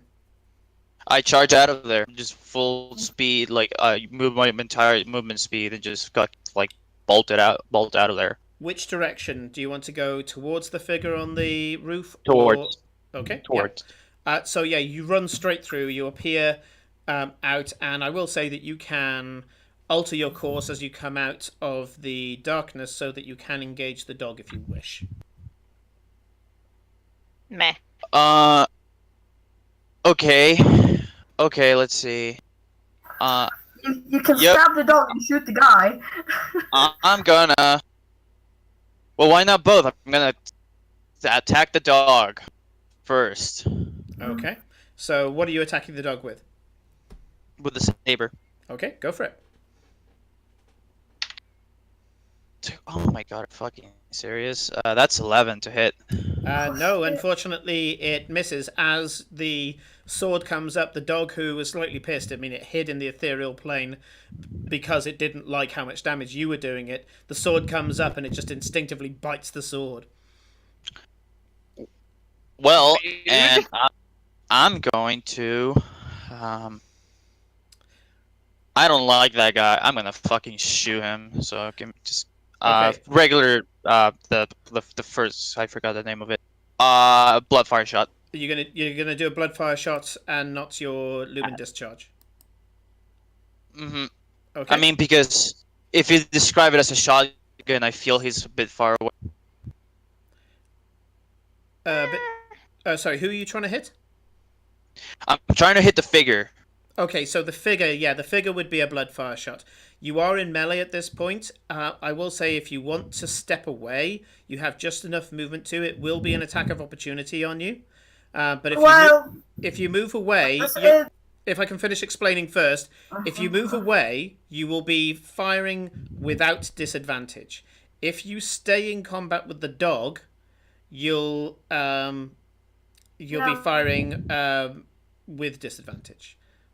No, it's only if you fired someone who's in melee with you that ranged attack has disadvantage. If you do a ranged attack on someone who's not in melee with you, you do not get a disadvantage. I'll look that up, but in the game the other day we looked it up and it said if you are in melee, you have disadvantage on ranged attacks.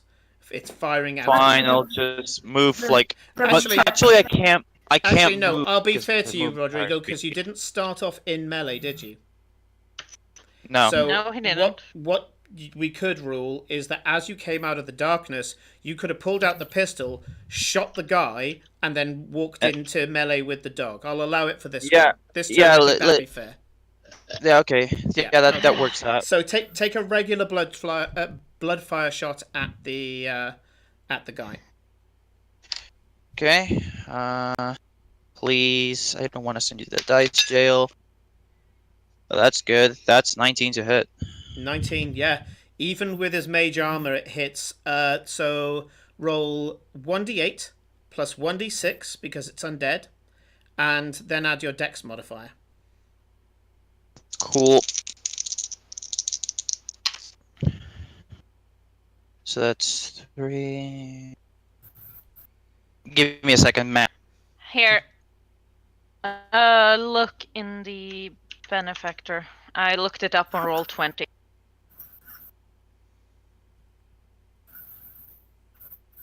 Strange. That's 16 points of damage. Okay. The ghost lantern that you fired into the air is still burning bright, so this entire this entire street is lit up by a ghostly green fire that only you can see. It outlines the figure perfectly as you pull out the gun and you fire. The blood red fire that comes out of the pistol, this nasty gout of dripping red fire, flies in a slight arc. It doesn't fire out exactly like a bullet, but more like a spell. There's a slight curve to its trajectory. Even though this figure has a symbol on its chest that denotes that it's a symbol of protection, this thing arcs through the air and hits it full on in the chest. Actually hits the symbol. You use the symbol as a target. And it smiles at first until the nature of the fire that hits it, it starts to feel what it is. And as it says, I've put the Witchlock pistol up on the stream for everybody to see. It's an extra 1d6 radiant damage, and that's important because it was that extra d6 that has just killed this creature. It didn't have the hit points. Yeah. The dog has the tank. As this deathlock suddenly, with this rictus, now it's lit up by this fire, you can see this rictus of a grin, this horrible undead, low-level undead caster looks at you with a grin, and you can see that it's doing a movement with its hands, and you instinctively know that it's about to disappear in some fashion. And then it looks down at the fire as the fire starts to just creep into its body. You've seen this this blood fire before. It's a blood hunter invented by the blood hunters. This blood fire, as it says with the description that I gave you before, it's a blood hunter glyph on this particular barrel, or this particular edge of the barrel that generates the blood fire. And you're like, yeah, you have no idea what I've just hit you with. This is designed to burn away the undead and burn away all of the undead energy that's running through its body. And you just watch as the deathlock goes from this strangely animated, strangely moving, even the grin across its face is like distended flesh being pulled up the sides of its cheeks, completely unnatural. And you see it from having this crazed animation to just going ragdoll and just flopping almost comically down the rooftop and falling off and hitting the ground with a squelch. This thing is dead. Oop. Yeah, does that mean that Cora gets a finesse? Unfortunately not, because Okay. it even though it is called Bloodfire, it's actually a bolt of radiant energy. Oh, no, Right, actually, okay, that's fair. hang on. Okay, so she would, but she's 55 foot away from it. Right. I've just looked at the Witchlock pistol for Bloodfire shot. It says 1d8 plus Dex mod plus 1, so it's actually 1 extra again, fire damage, and then the radiant is on top. So she would have just died? The dog or the guy? The guy. The guy. Ooh. He was not the meat. He turned up because the dog was screwing up. He was happy to just spectate, but he saw the dog was screwing up, so he came in to weigh in on the fight. Oops. Otherwise, he would have just stayed back. He was invisible and a couple of blocks away. He Has used the Dimension Door to get Ball there. of Darkness gone then? Yes, the giant dome of darkness just goes and sucks into a tiny pinpoint and disappears. You guys were out of it anyway. You can see that now that the darkness is gone, you can see Olivia on the other side. She's trying to get to you guys, but she's looking at the dog and she's terrified. She can't go anywhere near it. You can see that there's this terror in her eyes, but she's trying to get to you two. At that point, she screams... I'll put her in this part of the initiative. She screams, "I'm warded! Even with him dead, I'm warded. It's some sort of an enchantment. Throw me one of the badges." And the next person up is Aiden. No, sorry, that was Aiden's turn. Yeah, that was Cora. my turn. It's Cora. Throwing a Sorry, badge she's is an preparing action. another 3 natural 20s. I would have thought I would have grabbed the badge. We didn't state it actually, so up to you, DM. If I've got my badge, You've got your badge. Your badge is on your cloak. Okay, I will grab my badge and I will. If you do that, it will how cost close you... is she? How close is she to me? It's an easy throw. It's not going to be a problem. Oh. But it will take your action, so it means that you won't be able to do whatever else you were going to do. Question. So you can choose attack or throw. Question. Do we class drinking a healing potion as an action or a bonus action in this game? If you're drinking a potion that you have, it's a bonus action. If you have to pull the potion off somebody else and then drink it, it is an action. If you're feeding it to somebody else, it's an action. Cool. I will fling the badge to her. I will grab one of my potions and I will down it, and that's and I will move. Movement wise, where is it? Where is everything? Where is she's further away from me, keeping her distance from the dog. I'm 55 from the dog. But no, am I 50?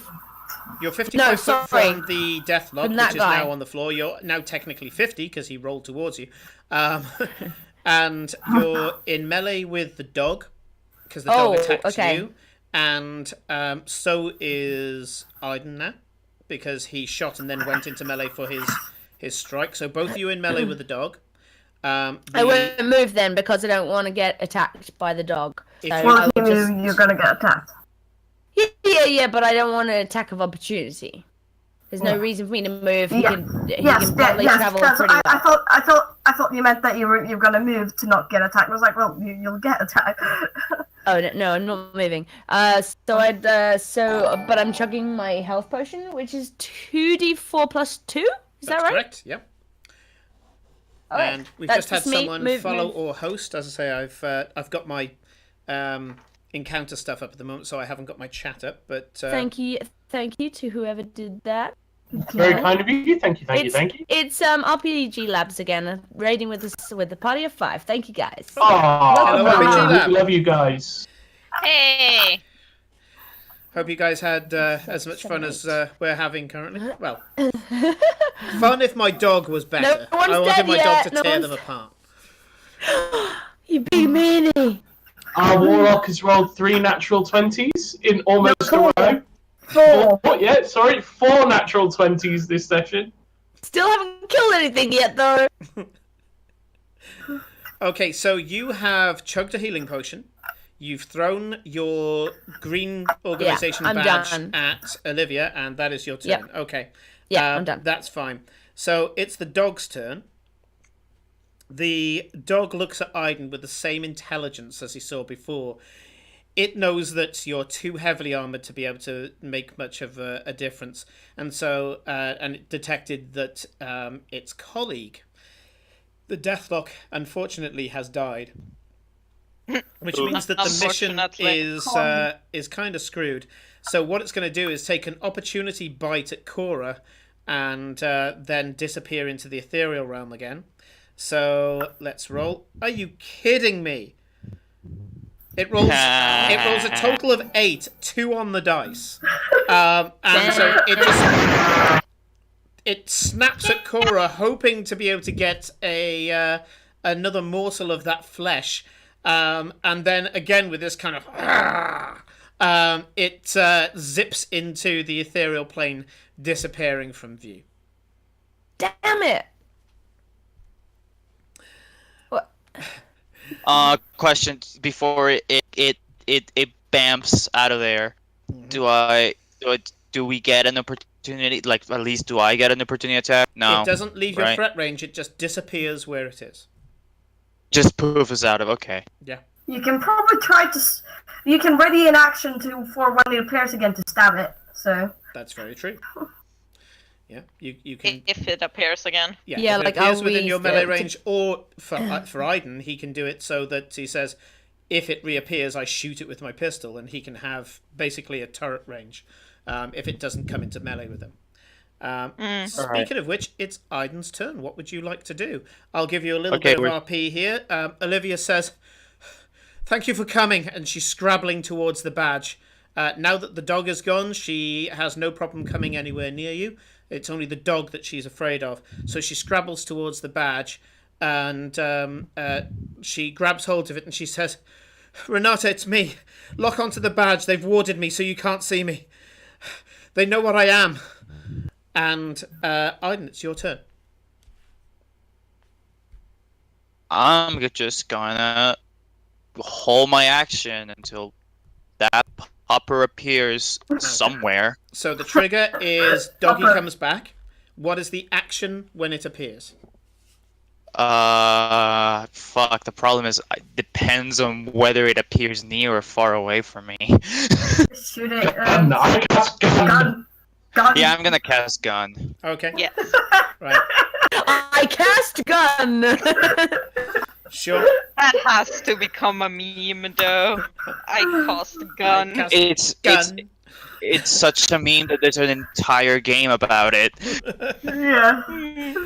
So that's Aiden. Aiden is there looking around, waiting for it to reappear, training his sights on with his witchlock pistol. And Cora, what are you doing? I'm gonna run over to Olivia and help her up if she needs it, and I'm gonna be like, "Who's after you? What the hell happened? Who was that?"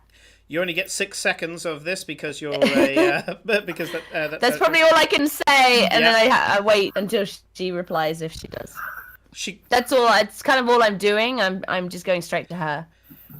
You know, normally Olivia is sophisticated, military style, kind of upper class, very kind of etiquette driven, very prim and proper.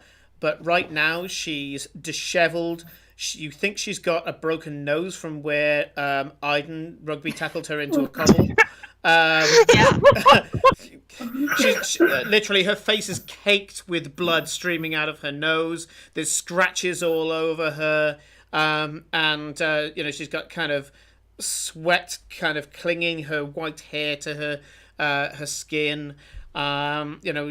She still has this kind of disheveled beauty about her, but it's really, her charisma 16 is really working hard right now, and I would like to grab one of the health potions and just hold it out for her if she wants it, kind of thing. Yeah, I'll allow that. I'll allow that as part of the action. I'll say that can be a bonus. Just as I run things, see that she looks like shit. Yeah, sure. So on her turn, she'll receive that from you, and because you're offering it, it will only take a bonus action for her because it's already proffered. And she says, "Well, I'm kind of." She looks towards Aiden. She goes, "Oh, fuck it. I'm technically dead. It's a thing. I promise I'll..." And that's 6 seconds worth. So... Technically dead. I'm technically dead. That's a Dude, what the fuck? It's at that point that the Lich Hound... I've just said its bloody name. That the Lich Hound appears behind you. Well done. Behind me? Fuck it, it's a failure is what it is. It's a disappointment. God. You can feel the DM's salt right now. Yeah. Absolutely. It's at that point that the Hey, Lich I'm Hound at half my hit points. You're doing okay. appears behind you, Cora, and a 17 hits you. Well, first, I think something happens first, Simon. All happens at the same time. So it turns up and immediately attacks, and at that time, Aiden also shoots it. This is very much a kind of standoff situation. So does 17 hit you, Cora? Yeah. Take 15 points of damage. Ow. Ow. Can I That also health use... potion's shit. This 15, is- right. This is gonna be very finicky. Is Cora like in fuck, I forgot the word. In Is the way? Cora no is Cora 60 feet, at least 60 feet from me? Let me see if that's correct. Well, if you're doing a blood fire shot, it doesn't matter. I'd be less, wouldn't I? Because we were standing next to each other and then I ran to Olivia, so I can only go 25 I asked feet. So... because I can still use my reaction to use Blood Curse of the Eyeless because I have 2 uses of Blood Maledict now. Ah. You would have had to have But it's- dashed, Cora, but I'll still allow that you got there because you only dashed, spoke, and handed and looked at and offered a potion. So that would be move. Your action would have been move some more because she was about 40 foot away. And she was 40 foot away. No, yes, about 40 foot, when an enemy within 60 feet makes a weapon attack. a Sure. weapon attack. Okay, I did so not read I that. will go for disadvantage. The second one was actually a 19 for 25, so it hits no matter what. But you've used that second Curse of the was it Curse of the Eyeless? Yeah, and I'm gonna amplify it. So just give me a second while I take some damage. Sure. Oh, that's bad. Stop hitting yourself! Stop hitting yourself! Stop doing this just before you win.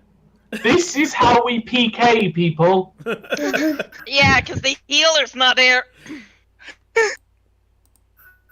Don't need any healer. You're doing fine. Fine. Okay, You'll so be absolutely fine. We're Cora gonna be still takes the okay. 15 Comes back, points of everyone's damage. dead.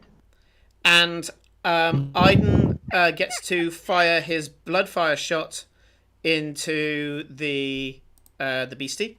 So roll to hit. What did you just say about damage? Were you just repeating what? You took 15 points of damage. I took 15. I've done it. Yeah, I've done it. Okay, don't apply it a second time. And bloodfire shot for Aiden. Shoot. 21 to hit. Yeah, definitely hits. So this is an undead creature. So it's 1d8 plus 1d6 plus dex plus 1. That's a lot. It should be a lot. Don't fuck this up. Don't tell that. I think that's 13 points of damage. A respectable amount. You managed to broadside the this giant beast, and all the skin on the back half of this animal is gone. It is now just an animated skeletal fiery dog. That's rad. It's not down, but you know there's very little left of it. It's held together now almost entirely by necromantic energy. It's lost most of its structure. It's very close to going down, is what your hunt is telling you. Is it my turn now? Because that was my fucking hold action. Yeah, now it's your turn. Well. You can shoot it and run up and stab it. Well, what I'm gonna do is that I'm gonna hold my pistol with two hands as it starts glowing blue, and I'm gonna use lumen fire shot. Sure. You run up to within 20 foot of it, which you can do easily. As you say, you drop the sword and just put two hands on the pistol, holding it like it's about to explode, which technically is what it's about to do. You use your finesse point. So, let me just get rid of your finesse point. Disadvantage. It has disadvantage on the dex check. Now, I did put a saving throw up for this, but is there a saving throw for your blood curses? My saving throw for the blood curses is 14, but for the gun is 13 because the gun uses another. I'm going to say it's going to use your blood magic. It's going to use your blood curse DC. This is supposed to be an extension of your blood curse, so I'll errata the saving throw to be the same as your curse DC. Gotcha. So I'm rolling with disadvantage. Let's get a second dice. Look at that lovely rainbow dice. Okay, so one of the dice shows a 13. The other dice shows a 5. I want you to roll 4d6 and then add your dex modifier on top to just make sure that you've got it neatly within this cone of radiant fire damage. Now, the way that dual damage types work in Illyria is that you have to have resistance to both to be resistant to it. You have to be immune to both to get immunity from it. But then on the flip side, you have to be vulnerable to both to be vulnerable to it. Okay? So in this case, it is both radiant and fire damage what you're about to roll. So roll 4d6 and add your dex modifier. That's very small. 19 points of damage. 19 points of damage. I'm going to see if I can get it so that my camera can see this. Dun, dun, dun, dun, dun, dun, dun, dun. Oh yeah, I saw an item, but it's locking stuff. So. Yeah, it just locked itself. But exactly the hit points left on this creature. So it had 19 points out of 119 left.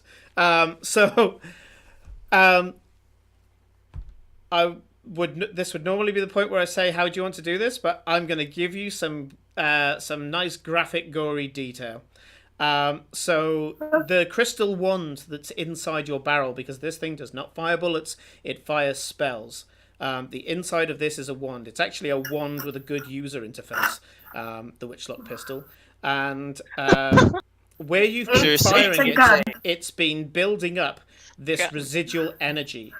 Because this thing runs hot. It's a fringe arcane technology that you've got here. And so now you're just going to discharge all of the extra energy that's pent up inside this gun. You hold it with both hands. You point it in the general direction of this, making sure that the intended cone of effect doesn't hit poor Cora, who's right next to it.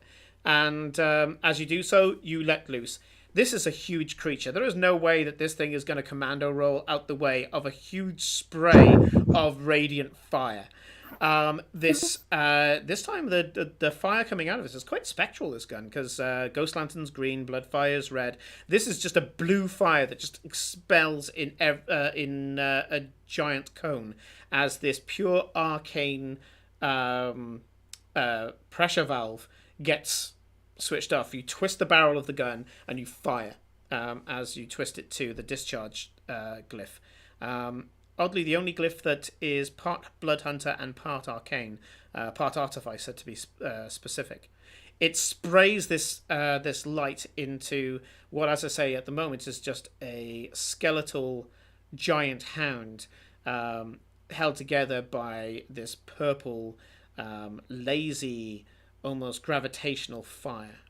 And your light cuts through that fire and completely dismisses it from this plane of existence. As it does so, the fire and the radiance going through these bones obliterate them, and all that happens is that, almost like a camera flash, this flash of light, this smell of ozone as the fire effect goes off, and all you see on the other side of this dog is ash, and the dog has disappeared. And the ash just plumes through the air.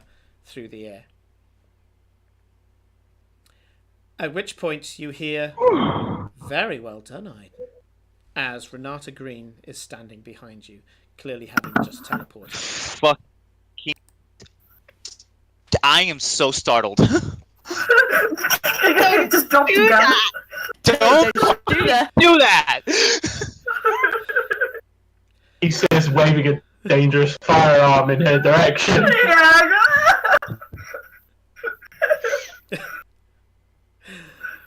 Okay. He just cost gun. Can't do that. Olivia gets up and says, "Renata, I'm marked. And they put some sort of ward." And she goes, "Yes, some form of non-detection spell." And you watch as Renata very unceremoniously walks up to Olivia, puts her hand down her nightdress, putting her hand somewhere on her chest, and there's a crackle of arcane energy that runs along Olivia's arms and legs, like a wave of arcane energy that goes through her body. And there's a second effect that goes off, if you think of it in combat rounds. First 6 seconds is this, neither of you are arcanists. One of you has emotion-based magic and you have bloodfire magic. I mean, you can both do arcana rolls if you wish, but your arcana bunnies aren't here. Oh wow, that was higher than I thought. That's a 22 for me. 22, ooh, okay. Yeah, sure. We'll find out what Kate's got as well, quickly. My natural 20s have left me, so I've got a 9. 9, you don't know what it is. Aiden, you get a sense that whatever Renata's just done to Olivia. It's some sort of dispelling or cleansing effect. You just feel, just watching it, you kind of go, I think she's just removed whatever mark Olivia pointed out. And then that's kind of round one. And round two, Olivia Renata puts her mouth close to Olivia's ear, whispers something. Olivia kind of nods in agreement, and suddenly her skin turns bright.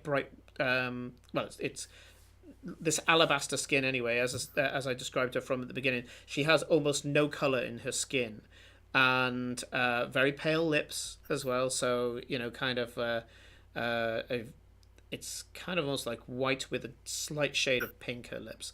And there's no sign of major circulation in her body, which, considering she just said I'm technically dead, will be something that I'm sure you'll want to discuss in a second. But these 12 seconds are going to go with you guys just watching this transpire. Once again, with, as I say, her hand down Olivia's dress, she whispers something into Olivia's ear. Olivia nods in agreement, and then her alabaster skin glows and turns perfect, bright white. And as Olivia does so, her head tips back, her eyes open, and her eyes are just two sources of bright light. And you can see that same light spilling out of her mouth.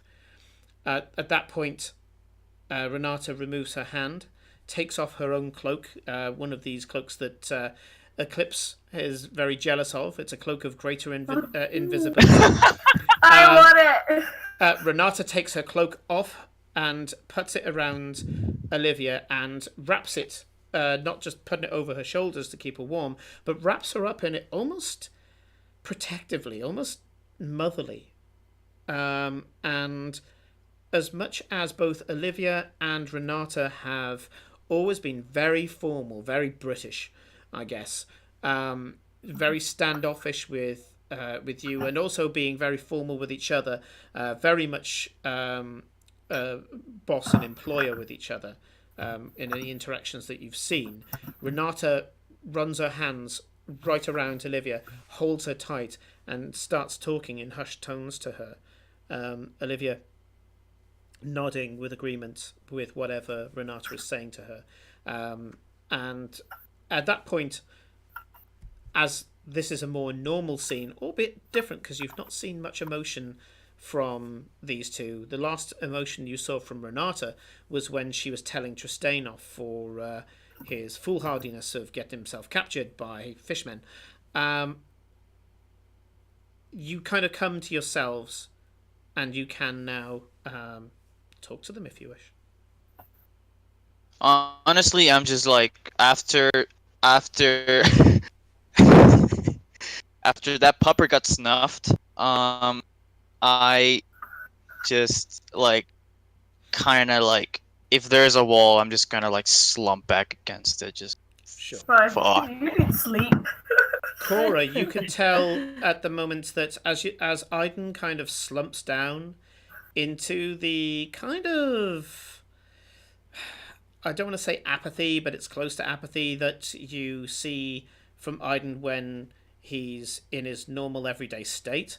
As he's turning back to the Aiden you know, instead of the peerless hunter that you saw fighting these undead, the two flawless white orbs that he has for eyes just suddenly turn into regular eyes again.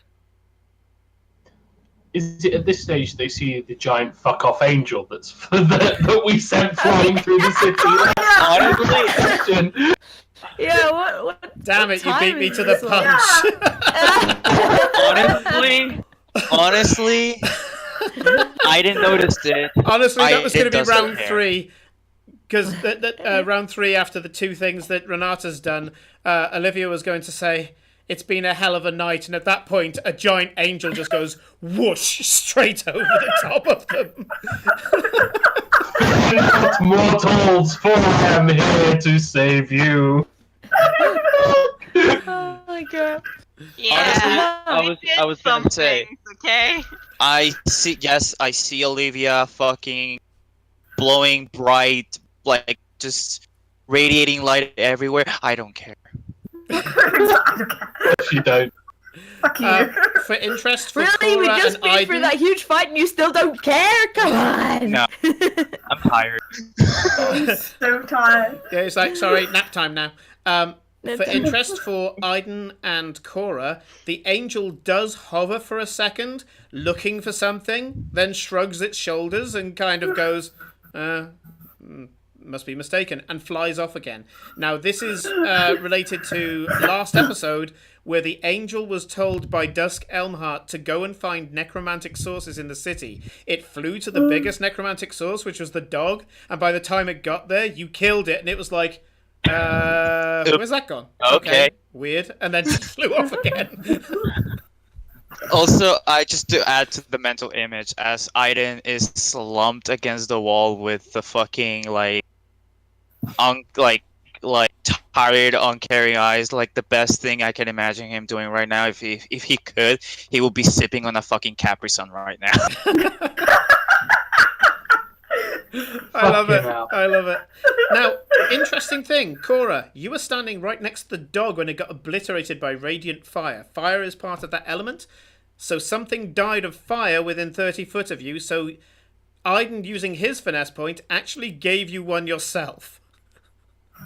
So you now have a finesse point. But now everyone's dead and I can't use it. Damn. I'm going to experiment with not removing finesse points at the end of a session. Okay. There may be a time, like downtime, so if you have a certain amount of rest, so if I say, okay, you've got 2 days off, what are you doing in that time? I'll probably remove the finesse points as your heightened awareness peters off as you do other things and get distracted. Yeah. Okay, because cool. We've had a few That's fair sessions where enough. you guys didn't end up using finesse points, even though people voted on them. So I'm gonna make them stick for now. We'll see. Yeah. See how it goes. How that goes. We'll see. Okay. Okay. And Are Renata and Olivia walking away? at the moment, Renata, we're still in like kind of round 3 of post combat. Sure. So the angel flies over after, as I say, with comic timing, where Olivia says it's been a hell of a night. They both look up at this angel, look at each other, and as if to say, "Do you know anything about this?" And then the reaction that they both get makes them both laugh nervously. And so yeah, that like 18 seconds has gone past. So if you want to approach them, Corey, you can. Hey, wait, what the hell was all that about? Olivia, you said they're after me like you knew who this was. And do you remember why you were running and where you were going? We've just killed a dog and some crazy dude, but I don't think that's where you were going. Renata starts to walk over to the deathlock, and Olivia says, "That being there, the one that you shot off the roof," looking over at Aiden. It'll have on it, and at that point Renata pulls out a small doll. A small Hessian doll with white cloth spilling down from what seems to be the head. And the Hessian has been painted with whitewash, kind of like a lime paint. And she says, "That's called a poppet. It's used in necromancy to ordinarily puppet the dead. As I say, I technically qualify for it. Ordinarily, I have wards placed on me so that I can't be affected. But clearly they found a way around them. They must have subtly chewed away at my wards or found a way around them. Renata's placed extra wards on it. You can see that Renata at this point has pulled out a wand and is currently muttering something under her breath and passing the wand over the poppet. And Olivia says, I explained something about this to Aiden before you lost your memories, and I've kind of caught him up a little, but probably not enough. you see... I look at Aiden, who's slumped against a wall. Yeah, he's and like, think, beyond yeah, caring. probably not enough. I was once a young, impetuous woman who wanted to be an adventurer. And I went out to fight the good fight, believing that the gods were on my side, and being the duelist that I was, that I could follow some great heroes into adventure and keep them safe by following them and dealing with any dregs that would sneak up behind them. It turns out what I was a bloody liability. There was a being, a very powerful being, that was very knowledgeable in the ways of necromancy. And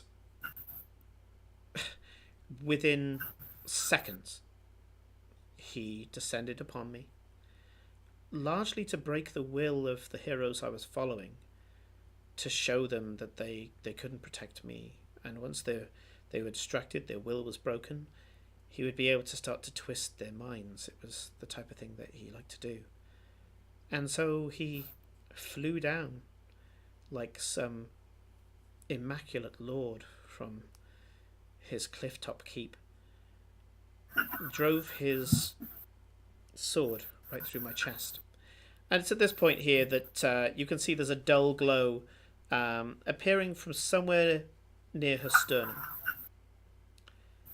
He ran me through, stopping my heart instantly. My mind was still racing as I was witnessing the last moments of my life. And he threw me to one side off his sword, saying, "Soon she will dance for me." The undead broke up from the ground in an ambush around the heroes, and although she's not exactly the most heavily armoured at the time, one of the heroes, Renata, teleported using energy that she shouldn't have, and she teleported to where I lay dying. She placed her hand on my chest and she cast something. I think she probably used necromantic magics, but not all necromancy is bad. There are some... Well, all of the spells that bring people back to life are... Hashtag not all necromancers. Nicole agrees. Not all necromancy is bad because it's brought so many heroes back from the dead. Moments after they were to expire, only to fight again and save. Who knows what? I mean... Even at Raven's Ridge, there were people who were saved due to this type of magic. Unfortunately, back then, Renata didn't know any form of resurrection spells. So she used her quite considerable intellect. At this point, you can see that Renata's looking a little guilty. To do the next best thing, she trapped my soul in a phylactery and made my body the phylactery. At that point, she awakened my body, because my body would have just been a corpse, and my body would have been bound to a corpse. So she awakened my body as a kind of golem, and placed my soul inside as a pilot. And my body was taken through a number of enchantments to keep it as it is now. And I can eat, and I can witness the senses that this body produces, but I'm not technically alive. Even my heart beating is actually an illusion. It was something that we added after I got close to somebody for the first time and they couldn't feel a heartbeat and freaked out. You notice that there's a shimmer in the air that's surrounding you all. You have a feeling that Renata's cast some sort of silence spell so that no one can hear what's being said. Renata saved my life that day. Well, she did and she didn't. At this point, Renata looks guilty as hell. She looks so annoyed with herself. You can see there's this inward pointed frustration and just pure disappointment in herself. Failure. You can see failure on Renata's face right now. Something that you've never seen before. You know, this usually solemn, intelligent, passive and confident figure has a look on her face that makes her look incredibly small and incredibly vulnerable. And Olivia says, but she did save my life. My life is my soul. My soul is who I am. And what are we if not souls that are attached to a physical form? That's what I am. Okay, it's weaved together by arcane means, but in terms of that thing, and she points to the deathlock, and as she does so, a firebolt leaps from her hand and starts to burn the corpse even more. According to that thing, I'm a powerful phylactery, a battery. Whoever he calls master will definitely want me. But he won't want me for a servant, though I'm sure it would cause him joy to have a battery that can cause him entertainment. But that's what I am. The power that Renata placed in me that day, the enchantments and spells, and the power of my soul inside a phylactery in and of itself can be tapped for great power. I've offered it to Renata twice. She told me if she ever hears it a third time, she'll rip my soul out of my body just to stop me offering it recklessly to people. As far as she's concerned, it's mine, and that it shouldn't power magic in the same way that she shouldn't have magic powered by your soul. And she just gestures towards you. So that's who I am. I'm the girl who died. That's a lot to take in. Especially from Cora, who has had no pretense to this, and suddenly Olivia turns around, I'm dead. So, in summary, out of Olivia's character, Olivia Storm is a brain-dead body piloted by her former soul. I feel awful because when you said that, my immediate thought was, so Olivia is piloting a mecha, except the mecha is herself. Yep. Meat mecha. Exactly that. She is a flesh golem, except she is the golem. Well, yeah. But this might be tied, like, the necromancer might be tied to what we did last week, so, you know. Yep. Necromancers, you know, weird tentacles. So That's this not to session talk has about panned out really nicely. Sorry, go on, Cora. Yeah. Well, I mean, I was gonna kind of nod and kind of like not know really what to say and kind of wander over to where that necromancer lies dead and Burning. try and look at for any other clues or things or whatever. It seems to be an undead body in what seems to be pauper's clothing. People wouldn't look at it twice. They'd probably think he's a beggar or a leper or something like that. You do remember that he was a caster. He's just sleeping. You do remember that he was a caster. So if you want, you can look. You can pat down his body and do an investigation check. Yeah. Investigation. Oh. 21. Okay.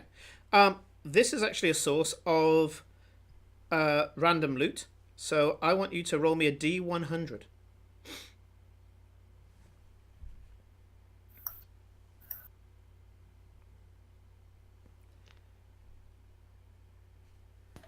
I think if I'm reading that right, it's 76. 76. Okay, you can find on there a scroll of Featherfall, and there is a pouch of dust seems to be in a... The pouch itself seems to have arcane symbols around the top. And yeah, there's a pouch of dust. You can feel it's kind of... it's not even Is the sand. dust red? You can open it and take a look if you wish. Yeah, I'll probably like look at what the pouch has in it. Okay, so you open it up and the dust that's inside does look just like that. It's a fine grey powder, almost like incredibly fine sand, and there seems to be enough for one use of this, and you have a feeling that with the arcane symbols on the outside that it's enchanted in some way, so some sort of enchanted consumable, and when you get to somebody who can cast Identify, you can get it identified. And the scroll of Featherfall just says in common, scroll of Featherfall. It's almost like it's from a shop. Yeah, cool. And Featherfall will do, I think, your entire party. Ooh. Oof. Don't know. Yeah. Okay. That's actually a decent one-use item. Yeah. Actually, considering Renata is right next to it because she went up to... she finishes casting on the poppet, and she's only about 5 foot away from this thing. She walks up and offers to identify the dust for you. Yeah, sure. She reaches to a cufflink on her dress, and you notice that it's a small pearl. She rubs one finger on the pearl and looks at it, and she goes, "This is a dust of sneezing and choking. I'm afraid it's only good for one use, but Also pepper. when you throw it into the air, it will probably affect you as well because it's just dust. It gets everywhere. But I should imagine you could cast it quite far, so it's a 30-foot range. And everything within 30 foot of you must succeed on a DC 15 Constitution saving throw or become unable to breathe while sneezing uncontrollably. A creature that's affected this way is incapacitated and suffocating. And you have to repeat the saving throw to stop yourself from sneezing yourself unconscious. Okay, we'll seal that up a bit. Renata, do you know who's Yakol? No idea. Never heard the name. I heard that name in my head. I think it might have been this guy saying it. I really don't know. But he mentioned Yakol. Maybe we can try and find out who that is, because that might be the person behind it, or at least know something about the person behind this, because Does that if they sound tried familiar? once, they're going to try again. You know what Yakol means, though? No. Does that name sound familiar to me, Simon? What languages do you speak? Common, Elvish, Celestial. No, you don't understand it. Celestial of all things. Yep. He's got hidden depths. Cora, what languages do you speak?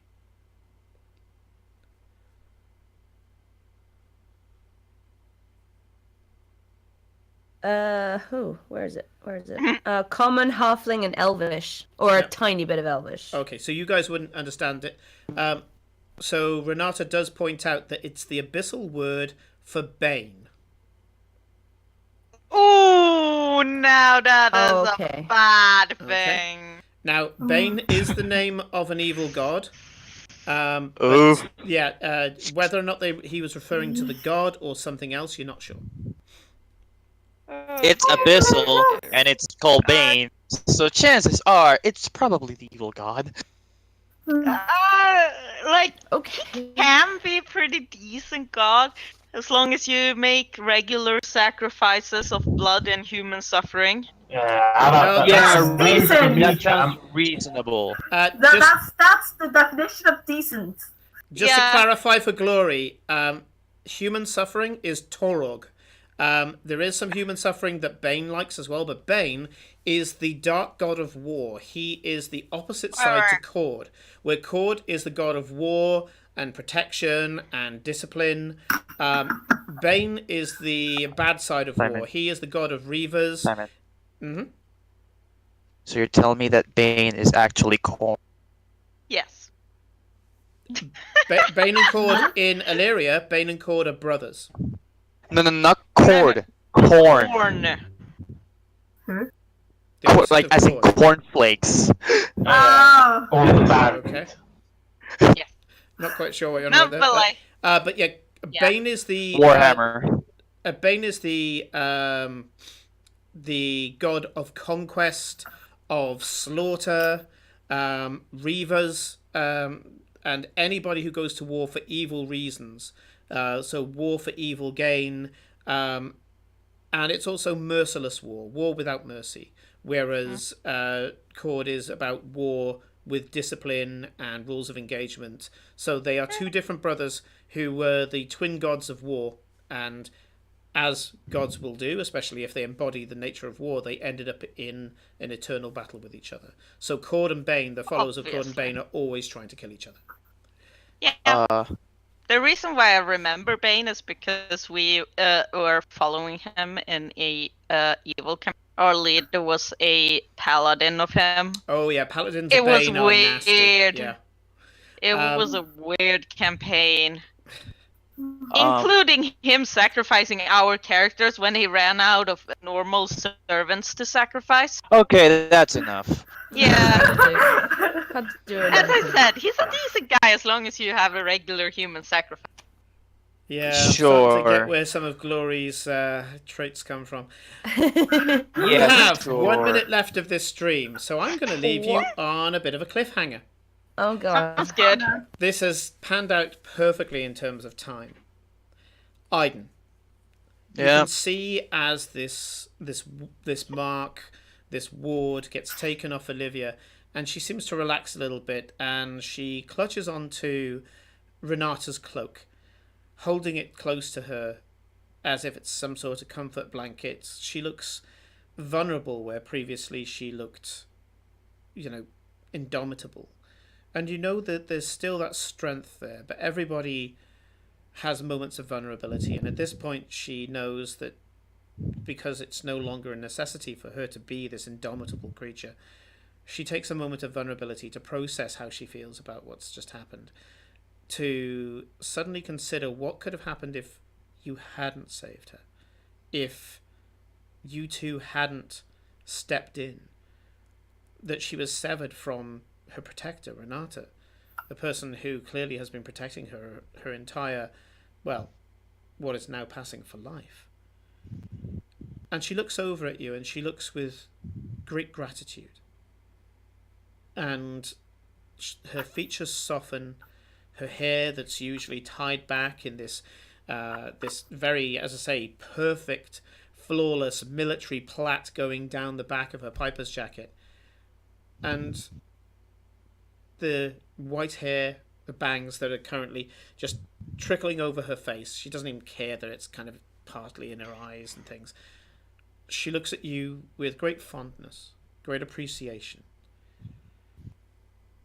And then she looks with terror. And you don't even realize that it's happening until you hear the voice. And the voice says, "You can be as much puppet as she. You're not the same, but similar." And you watch as you start to raise the pistol and point it at Renata's head. Oh, fuck. Oh, fuck! And that's where we're going to stop for this session. Someone else is holding good. Oh my god, we didn't even meet up! What the fuck? What the fuck? Oh, I've been looking forward to Someone getting else to is these parts of the story. holding I really have. Oh, dear. Oh, shit. Let me just call up the chat on here, see who's in. We got Rattles. Hello, we have Rattle. some people, they're all being great. Yeah. I did Thank see you, some other Discord, people on for here. kicking me out right at the end of that. Did you get kicked? Yeah, I just got disconnected for no reason. Like my internet didn't Oh, go yeah. out, but I just got disconnected from the call. Did you hear the last thing? Do you know what you're doing? Do you know what you're doing right now? The last thing I heard was I'm pointing a pistol at a Renata, and the last thing I said that, of course, Discord didn't fucking send because it sucks. I said, really? Not even a saving throw? Okay. Yeah. Yeah, it's kind of a Someone else is cutscene. casting The saving gun throw is at the using beginning you. of next session. So, yeah.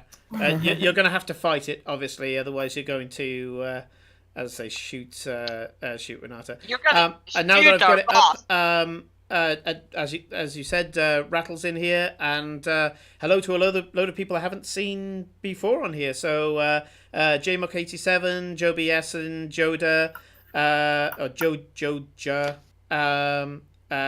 Justinian. It's not a bot. Are they? Yeah, Justin is not a bot. Justin is actually a person. I don't know. Hello, Doesn't Justin. matter.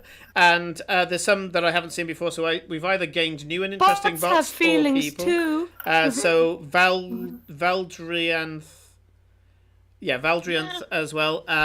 Thank you very much for watching. I hope you enjoyed this, and to get the background. Can I say thank you so much to our fellow players who didn't get to play this week and had to just watch I was gonna Aiden and I apologize. try and fight stuff. Oh, and Yeah. Discord's just died just at the end there. That's but fine. Yeah, you guys like- have been shuffled.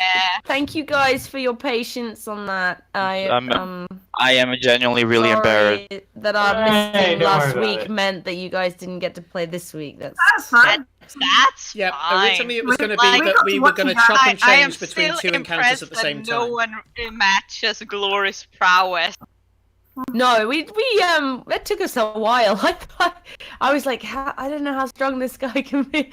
Like, but no one died. I'm down to 24 hit points out of 64, but still, could be worse. I'm down to and 26 Barrel's hit not there points. to of heal you, 58. You're so- down to 26 as well. Wow, yeah, okay. So we got. Okay. I'm glad I gave Considering you a bit like of a Simon was scare. worried he wasn't rolling good. You rolled good enough. If you rolled much better, we wouldn't be around. would've been To be honest, Yeah. that was not only the damage that I took in the fight, but it was also just me continuing to do a bunch of bullshit with my Blood Hunter shit. Yeah, Yeah. true. Well, the dog actually had an ability, so when you walked away, Cora, and it took the attack of opportunity, if it had knocked you prone, because it was its turn next, it has a thing called Gut Rip. And that is, as a bonus action, the Lich Hound tears into any adjacent prone creature, dealing 3d12 slashing damage, and the target must succeed on a DC 14 Constitution saving throw or be incapacitated for 1d4 rounds. An incapacitated creature repeats a saving throw at the end of each of its turns, and a successful save ends the condition early. But whilst you're incapacitated, you can't get up for prone, so every turn it just does 3d12, 3d12 as it starts ripping into your guts. Holy crap, that would have been really yes, bad. Simon, yes, what the fuck? Thank God that didn't happen then. For reference for anybody who's interested, the Lich Hound, I believe, is a... Let me finish combat so I can go into it. I think it's from the Book of Beasts that you can find it. Ooh. It's, the Tome of Beasts is where it's from, and it is a nasty creature.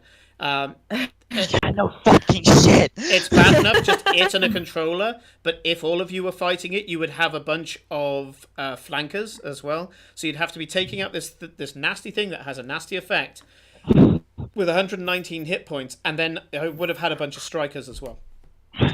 So Yeah. Mm-hmm. You sent one acid creature on us, and then you sent another one on them. Yeah. Can you Oh, guys plus his name. mate. Can you guys name the spell that I used on you? The what? The black hole one. Blink. Yeah. No. It's- The Hunger of Hadar was the black orb with the Yeah. tentacles. Both Corinne and Rodrigo got it. Yeah, Hunger of I Hadar. knew what it was from Critical Role. but I didn't know. I couldn't remember his name. My favorite iteration of fucking Hunger of Hadar was in the Adventure Zone, where the wizard uses it, and before he casts it, he says, "Hey, hot stuff! I'm gonna tentacle your dick." He casts it Hunger of Hadar. Yeah, it's great. Really sorry, guys. I need to run. Yep. Yeah. It is. Yeah. It is that time again. So good night, everybody. Thank you for Night. those who are watching. Please come back for more chaos next week. Oh my I promise you God. there will be more. This is just heating We need up. to This meet is up a warm-up. before our boss gets shot by one of us. Well, there's always morning. This is your long rest you're eating into here. So Yeah, I know. time I was to go going back to to ask bed. at the end what the time was, but I don't know what. It's about 4 a.m. You gotta go back and Yeah. sleep. Yeah, Boy. you Well, guys have got to go finish Let's the wrap rest. up, Let guys. us go back and rest and get our long rest. So hopefully he'll let you guys as well. Yeah, Yeah, you'll be able yeah. to go back, and in the morning you can trade stories about the wonderful night shenanigans that you had. Indeed. Thank you very much, well, everybody. talking of long rest. Night shenanigans meant killing stuff in lingerie. Yeah, Good night, guys. this has been the PJ Good night. sessions, but yes, good night, everybody, and we'll see you next Good week. night. Nighty night.